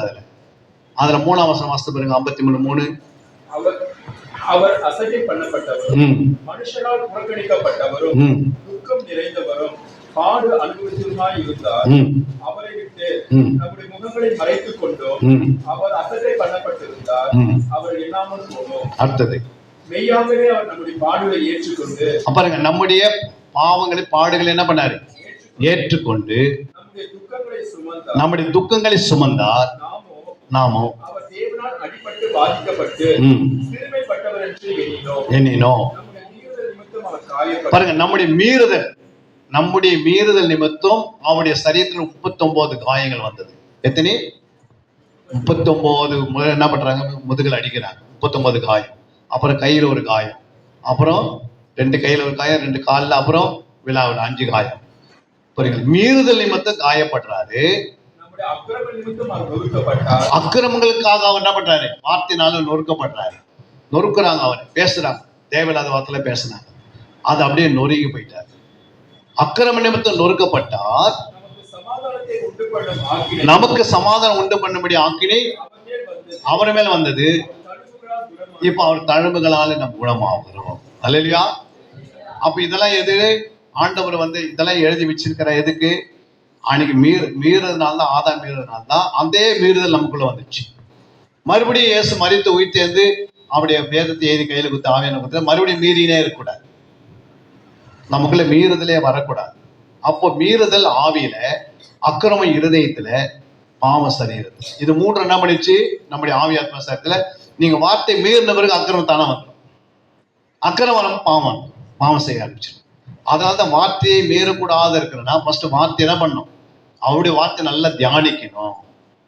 அப்போ ஆண்டவர் சொல்றாரு, ஆவி ஆத்மா சரீரம் முழுவதும் எப்படி இருக்கணும்? குற்றமற்றதா இருக்கணும். அந்த குற்றம் இல்லாத இருக்கணும். குற்றத்தை தான் மீறுதல், அக்கிரமம், பாவம். போலீஸ் ஸ்டேஷனுக்கு போய் பாருங்க, அவர் பாவம் செய்துட்டாரு அப்படின்னு எழுத மாட்டாங்க. அவர் அக்கிரமம் செய்துட்டாருன்னு எழுத மாட்டாங்க.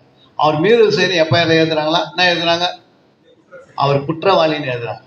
அதில் பார்த்து குற்றன்னு எழுதிருப்பேன். ஏன்னா அப்படின்னா மீறுதல், அக்கிரமம், பாவம் 3 சேர்ந்ததுதான் குற்றம். புரியுங்களா? இந்த குற்றன்னு எப்படி அவங்களுக்கு தெரிஞ்சது? உலக மக்கள் குற்றன்னு எப்படி தெரிஞ்சது? குற்றன்னு அவங்களுக்கு எப்படி தெரியுது? சட்டம் எப்படி தெரிய வந்தது உலகத்துக்கு? வேதத்துல இருந்து போச்சு. பாருங்க, நீதி ரோமர் 2ஆம் அதிகாரம் 15ஆம் வசனம் நினைக்கிறேன். அவருடைய மனசாட்சி கூட சாட்சியிடுவதினாலும் குற்றம் உண்டு குற்றம் இல்லை என்று அவருடைய சிந்தனையில் ஒன்று தீர்க்கிறதினாலும் நியாய பிரமாணத்துக்கு ஏற்ற கிரியை தங்கள் இருதயத்தில் எழுதிக்கிறது. பாருங்க, நியாய பிரமாணம் என்றது அவங்களுடைய இருதயத்துல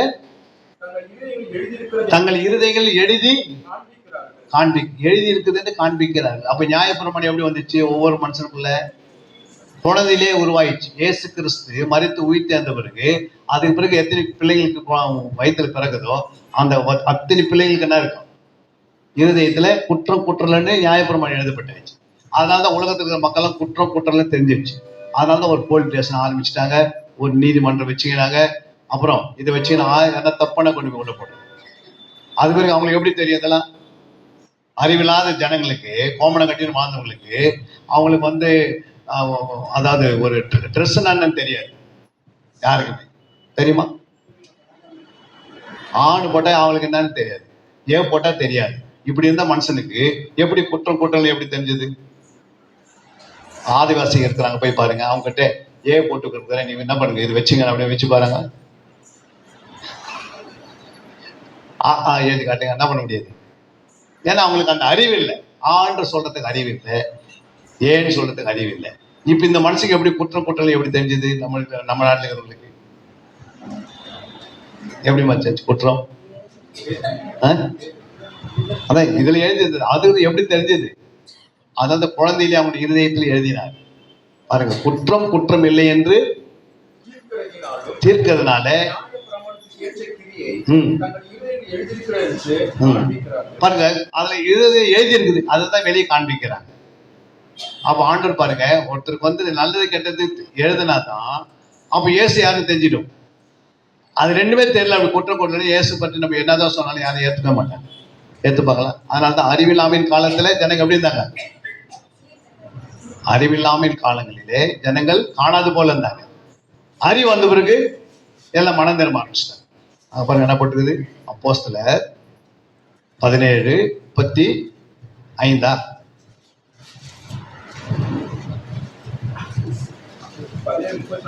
34 வாசம்.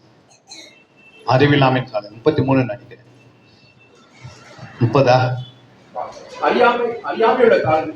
அறியாமையின் காலங்களிலே தேவன் என்ன பண்ணிட்டாரு? அறிவில்லாமையின் காலம், அறியாமையின் காலம், அறிவில்லாமையின் காலங்கள்ல தேவன் எப்படி இருந்தார்? காணாது போல இருந்தார். எதுக்கு? இப்ப அறிவில்லாம காலத்துல இயேசு வந்து பக்கத்துல நின்னா கூட என்ன பண்ண மாட்டாங்க, அவங்க இவர் தான் இயேசுன்னு தெரியாது. தெரியுமா? ஒருத்தருக்கு அறிவு இல்லை அப்படின்னா அவங்க கிட்ட முன்னாடி இயேசு நின்னா கூட அவங்களுக்கு இயேசுன்னு தெரியாது. அதான் அவரே என்ன பண்ணிட்டாரு, காணாத போல இருந்தாரு.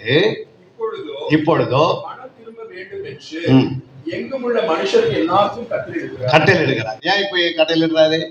இப்ப எல்லாருக்கும் என்ன வந்துச்சு, அறிவு வந்தாச்சு. இப்போ அறிவு வந்துட்டு இருக்கு. அவங்க தானே என்ன பண்ணணும், எல்லாம் மனம் திரும்பிக்கணும். யார் கடவுள்னு கரெக்டா அவங்களுக்கே தெரியும். இப்போ போய் நீங்க போய் இயேசு சொல்றதுக்கு முன்னாடி அவங்களுக்கு முதலே தெரியும். இங்க பாருங்க, இயேசு பற்றி சொல்றதுக்கு போனா அவங்க நம்மளுக்கு சொல்லுவாங்க இயேசு பற்றி. ஏன்னா அந்த அளவுக்கு என்ன பண்றாங்க, பிரில்லியன்ட் ஆகிட்டாங்க. அறிவு பெருக பெருக பெருக இப்ப அறிவு பெருகினதுனால தான். அறிவு எப்படி வந்தது நாட்டுக்கு, நம்ம தேசத்துக்கு அறிவு எப்படி வந்தது,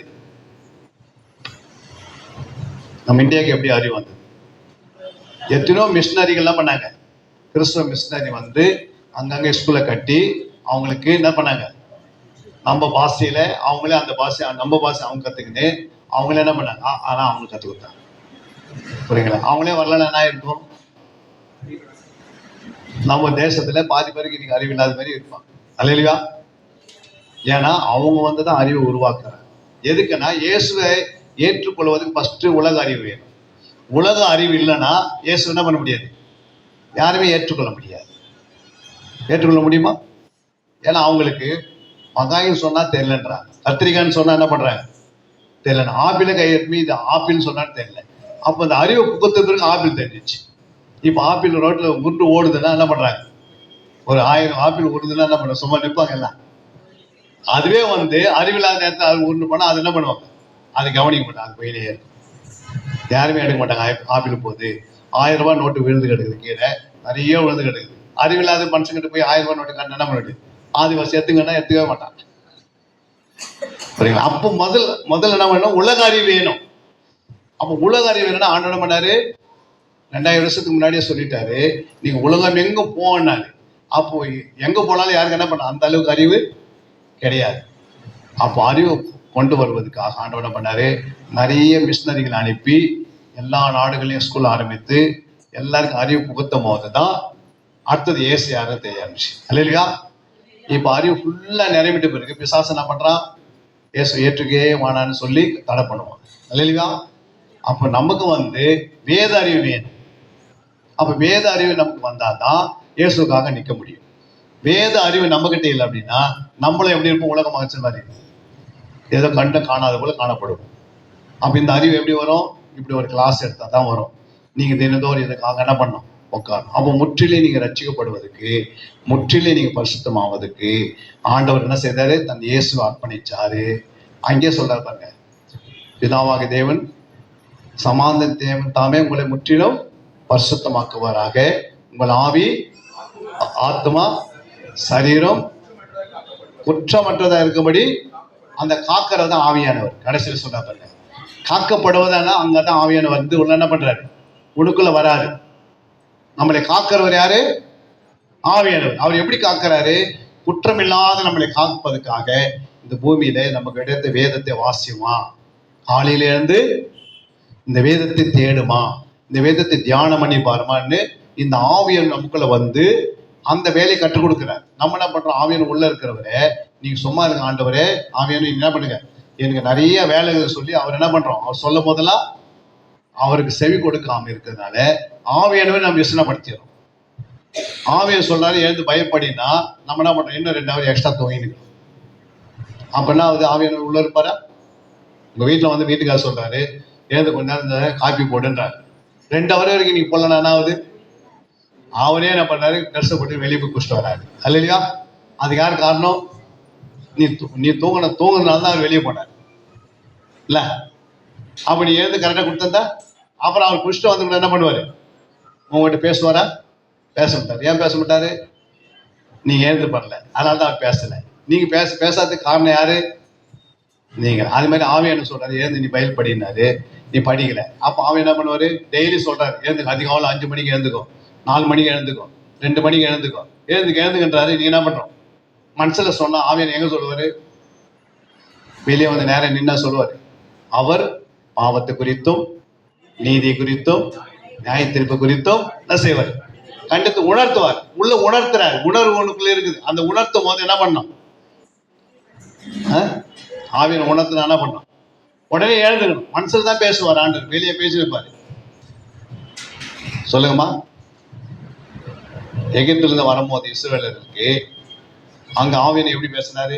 என் சமூகம் செல்லவில்லை. எப்படி சமூகம்னா என்ன? நைட் வந்துச்சு. இப்போ சமூகம் எப்படி போவோம்?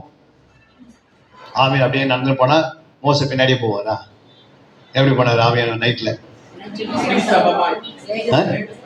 நைட்ல வந்து அக்னி ஸ்தம்பம். அப்ப என்ன பண்ணுறது? விளக்கு வந்து ஒண்ணு முன்னாடி அப்படியே போகுதுன்னா அப்ப மோச என்ன பண்றாரு? அந்த விளக்குக்கு பின்னாடி போவார். அந்த விளக்கு எங்க நிக்குதோ அங்க அவர் நின்றுடுவார். பகல்ல பார்த்து மேகம் அப்படியே மூவ் பண்ணும் போது வெயில் பட்டு அவங்க என்ன பண்ணுது?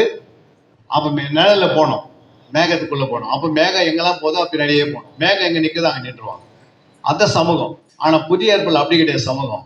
சமூகம் என்பது நமக்குள்ள ஆவியன் உள்ள வந்துட்டு நமக்குள்ளே பேசுவார். எங்க போனோம், எங்க போக கூடாது. புரியுங்களா?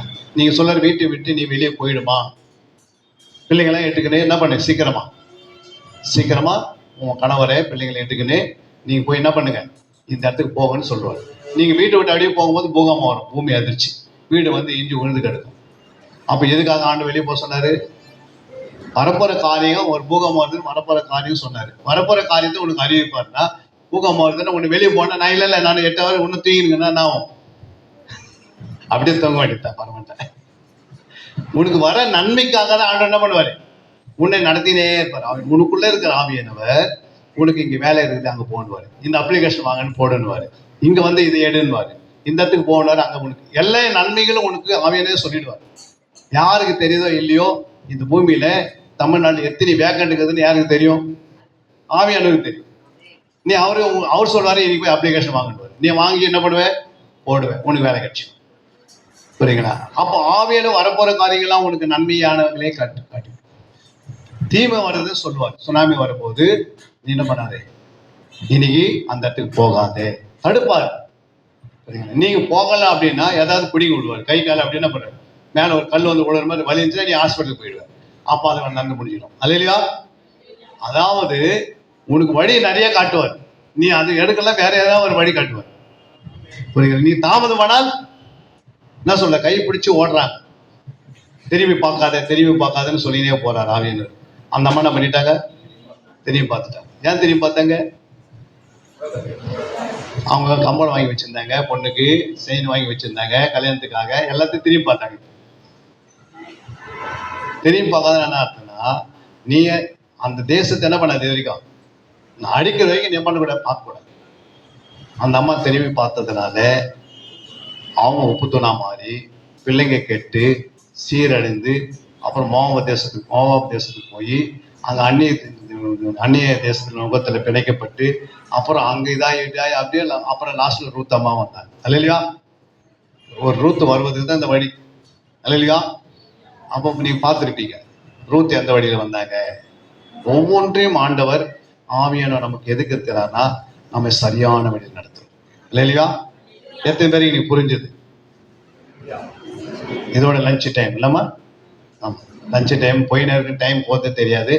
அதனால அடுத்ததான் உங்களுக்கு பேஸ்மெண்ட் போடுவோம் கிளாஸ். எங்க போயிட்டு பாருங்க, பேஸ்மெண்ட்ன்றது உங்களுடைய அடித்தளம். அந்த அடிப்படை சத்தியத்தை கற்றுக்கொள்வதற்கு டைம் இருக்கும். முடிஞ்சா என்னுடைய மனைவி கொஞ்ச நேரம் எடுப்பாங்க, அது பிறகு நான் எடுத்து முடிச்சுட்டு உங்களுக்கு நல்லா புரிஞ்ச அளவுக்கு வந்துடும். எத்தனை பேருக்கு புரிஞ்சது? ரொம்ப இதுவா புரிஞ்சுது எங்களுக்கு. ஆனா எனக்கு ரொம்ப பேச தெரியாது. எனக்கு இந்த இடத்துக்கு வந்த பிற்பாடு ஜெபம் பண்ண கத்துக்கினேன். இங்க வந்து ஒரு 13 வருஷமா நான் வரேன் இந்த இடத்துக்கு. எனக்கு இந்த இடத்துல வந்ததா சாமி எது ஒண்ணு. இப்ப என்ன நடந்தது? இப்ப நீங்க பேசுறதெல்லாம் புரிஞ்சுது. இந்த மாதிரி நீங்க செய்யணும், நீங்க ஜெபம் பண்ணணும். நான் 3 மணிக்கு ஜெபம் பண்ணுவேன். எங்கன்னா வெளியே பண்ணோட ஜெபம் பண்றேன். எனக்கு எந்த இடத்துல வேணாலும் ஆண்டவர் எனக்கு தேர்ந்து எடுத்திருக்காரு. ஓகே, உங்களுக்காக அடுத்தது நெக்ஸ்ட். உணர்ச்சி உண்மையாவே அது ஒரு நல்ல ஒரு ஆழமான ஒரு சத்தியம் தான். அது கொஞ்சம் புரிஞ்ச உணர்வுன்றது இருதயம், உணர்ச்சி மாம்சம். அது இவ்வளவு நாளா எனக்கு அது புரியாம இருந்தது, அது புரிஞ்சுக்கிட்டேன். அடுத்ததாக இந்த ஆவி ஆத்மா சரீரம் அது பேசும்போது மீறுதல், அக்கிரமம், பாவம், அப்போ ஆவி ஆத்மா சரீரத்தில் தான் இது உண்டாகுது. உண்மையாகவே இதே மனுஷங்கள் இருக்கிறதுனால தான் கர்த்தராகிய இயேசு கிறிஸ்து அந்த ஏசாயா 53 நம்முடைய அந்த மீறுதல், அக்கிரமம், பாவத்தை சிலுவையில் உண்மையாக இந்த சத்தியம் எனக்கு ஒரு பிரயோஜனமாக இருக்கும். கரங்களை தட்டுங்க அவங்களுக்கு. பேசிட்டே இருக்கணுமோ மரணம் அது மாதிரி நமக்கு எதோ நடக்காது அப்படின்னு எதை குறிச்சு பேசிட்டே இருக்கோமோ அதுதான் அப்படியே நடக்கும். இனிமே அதை பத்தி எல்லாம் பேசக்கூடாதுன்றத இன்னைக்கு கரங்களை தட்டுங்க அவங்களுக்கு. இந்த நாளில் வந்து கடந்த மாதமும் சரியாக கவனிக்க முடியல, எங்களால் அந்த கிளாஸ் ஃபுல்லாக அட்டன் பண்ண முடியல. இந்த மாதம் வந்து அதாவது என்னெல்லாம் நம்ம பேசுகிறோமோ, என்ன நினைக்கிறோமோ அந்த காரியங்களை இன்றைக்கி ஆண்டவர் அழகாக பேசினாங்க. நேற்று தான் ஒரு சின்ன காரியம், இறந்து போனவங்களை குறித்து கனவுல வந்தாங்க பேசினாங்கன்னு சொல்லி எங்கள் குடும்பத்தார் கொஞ்சம் பேசினாங்க. நான் வந்து இதெல்லாம் உண்மையாக இருக்குமா அப்படின்னு சொல்லி அந்த கேள்வி எனக்குள்ளே கேட்டுக்கொண்டு இருந்தேன். இன்றைக்கி அழகாக ஐயா மூலயமா அந்த வார்த்தையை பேசினாங்க. நம்ம எதை பேசுகிறோமோ அந்த காரியம் வந்து நம்ம வாழ்க்கையில் அப்படியே நடக்கும். சரி, நம்ம வாயிலிருந்து புறப்படுற ஒவ்வொரு வார்த்தையும் நம்ம அதை எதிர்மறையாக பேசும்போது அது நம்ம வாழ்க்கையில் வந்து எப்படி நம்ம கிரியை செய்யணும்னு சொல்லி அந்த ஐயா பேசினாங்க. அது ரொம்ப ஆசீர்வாதமாக இருந்தது. அதே மாதிரி பார்த்திங்கன்னா அந்த உணர்ச்சின்றதை பற்றி எங்களுக்கு அது அந்த அளவுக்கு தெரியாமல் தான் இருந்தது. இந்த வகுப்பில் அதை நாங்கள் கற்றுக்கொண்டோம். அப்போ உணர்வுக்கும் உணர்ச்சிக்கும் ஒரு வித்தியாசம் இருக்குன்றத ஆவியானவர் எங்களோடு கூட பேசினாங்க. இந்த வகுப்பு எங்களுக்கு ரொம்ப பிரயோஜனமாக இருந்தது. எங்களுக்கு ஒரே ஒரு கவலை என்னன்னா, ஏற்கனவே இந்த கிளாஸ் எடுத்துருக்காங்க எங்களுக்கு, அப்போ எங்களால் முழுமையாக கற்றுக்கொள்ள முடியல அந்த கிளாஸு. ஆனாலும் ஆண்டவர் மறுபடியும் எங்களுக்கு அந்த 2 வருஷம் அந்த கிளாஸ்ன்னு சொல்லியிருக்காங்க. ஆண்டவர்கிட்ட நான் பொருத்தனை பண்ணேன், ஏசப்பா அந்த 2 வருஷமும் தடை இல்லாமல் நான் எதுக்கும் டக்குன்னு சொல்ல மாட்டேன், ஏன்னு சொன்னால் பொருத்தனை செய்தால் அதை நிறைவேற்றி முடிக்கணும் அப்படின்னு சொல்லி. ஆனால் இந்த வருஷம் வந்து நாங்கள் இந்த கிளாஸ் வந்து முழுமையாக கற்றுக்கொள்ளணும்னு சொல்லி நான் ஆண்டவர்கிட்ட ஒப்பு கொடுத்துருக்கேன். கர்த்தர் அதை நடத்துவார்னு சொல்லி நான் விசுவாசிக்கிறேன். கர்த்தருடைய பரிசுத்த நாமத்தில் ஆவியானவர் இந்த இடத்துல இருந்து ஊழியக்காரங்கள அநேக சத்தியத்தை நம்மளுக்கு கற்றுக் கொடுத்து இருக்கிறார். ஆவியானவர் நமக்குள்ள இருந்து அதை என்ன பண்ண முடியும், அதை கற்றுக்கொள்ள முடியும். வார்த்தையை நம்ம என்ன பண்ணணும், நம்ம கேட்குற இந்த காதை வாங்கி அந்த காதில் விட்டுறோம் இல்லைங்களா, அப்படியாக இல்லாதபடிக்கு வார்த்தைகளை நம்ம இருதய பலகையில் எழுதி கொண்டு அதை தியானிக்கணும். அப்போ அந்த வார்த்தையை தியானிக்கப்படும் போது தான் நம்ம என்ன பண்ண முடியும், மற்றவங்களுக்கு கனி கொடுக்க முடியும் இல்லைங்களா. அப்படியாக இந்த வார்த்தையை நம்ம தியானிக்கணும்னா அது வந்து நம்ம படிப்போம் எல்லாமே செய்வோம், ஆனால் வந்து அந்த வார்த்தையை தியானிக்க கூடாதபடிக்கு அந்த பிசாசானவன் என்ன பண்ணுறான், வார்த்தைகள் நிஜமாகவே உலகத்தின் காரியத்துக்குள்ள நம்ம நுழையப்படும் போது அதெல்லாம் நம்ம விட்டு வெளியே போயிடுது. ஆனால் அப்படியாக இல்லாதபடிக்கு நம்ம என்ன பண்ணணும்னா வார்த்தையை நிஜமாகவே இருதயத்தில் நம்ம எழுதி கொண்டு அது தியானிக்கப்படும் போது நிச்சயமாக நம்ம என்ன பண்ணுவோம், கனி கொடுக்கிறவர்களாக நம்ம வாழ்க்கையில் நம்ம இருப்போம். ஆண்டவருடைய அன்பை பற்றி சொன்னார்.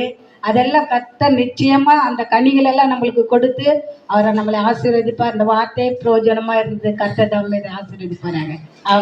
மெயினாக இதில் வந்து தேவனுடைய வார்த்தை, நம்ம வார்த்தை நமக்குள்ள எவ்வளோ அதிகமாக நம்ம வார்த்தைகளை தியானிக்கிறோமோ நமக்குள்ள கனி உள்ள வாழ்க்கை வரும்.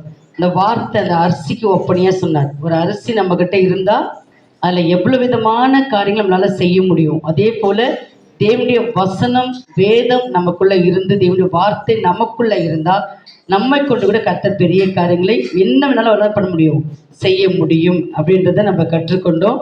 அப்புறம் பார்த்திங்கன்னா சமாதானத்தின் தேவன் என்பது பிதா அப்படின்பதை இயேசுவை குறித்து சமாதான பிரபு என்றுதான் சொல்லப்பட்டிருக்கு. ஆனால் சமாதான தேவன் வந்து பிதா அப்படின்றத நம்ம தெரிஞ்சு நிறைய எழுதி வச்சிருக்கிறேன். ஜோசில் சொல்ல அதே போல் முக்கியமாக பார்த்தீங்கன்னா ஆபிரகாமின் பிள்ளைகளை இயேசு அந்த 38 வருஷம் வியாதி சில பேர் இயேசு தேடி போனார். நான் நினைப்பேன், அந்த வாலிபன் இறந்து போகிறாரு, அப்போ அவரே தேடி போகிறாரு, அவளை பார்த்து அழாத சொல்லி அவனை உயிரோடு எழுப்புறாரு.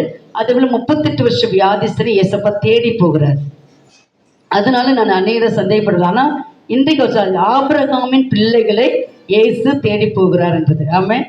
அப்போது நம்மள இயேசப்பா ரத்தத்தினால் கழுவப்பட்ட பொழுது நம்ம ஆபிரகாமின் பிள்ளை எப்படி ஆகணும், அது எனக்கு அது ஒரு வசனம் தெரியும். கலாத்தியர் 3:29 நம்ம இயேசுவின் ரத்தத்தினால கழுவப்பட்டிருப்போமானால் ஆபிரகாமின் ஆசீர்வாதங்களுக்கு சுதந்திரவாளிகளாக இருக்கிறோம் அப்படின்னு சொல்லி. அப்போது நம்ம இயேசப்பா ரத்தத்தினால கழுவப்பட்ட நம்ம எல்லாருமே ஆபிரகாமுடைய பிள்ளைகள். அதனால தான் இயேசப்பா நம்மளை தேடி வந்திருக்கிறார். சில பேர் சொல்லுவாங்க, நான் இயேசுப்பா எனக்கு தெரியாது, எனக்கு இயேசப்பா எனக்கு தேடி வந்தாங்க அப்படின்னு சொல்லுவாங்க. காரணம் அவர்கள் ஆபிரகாமின் பிள்ளைகள். அல்லேலூயா.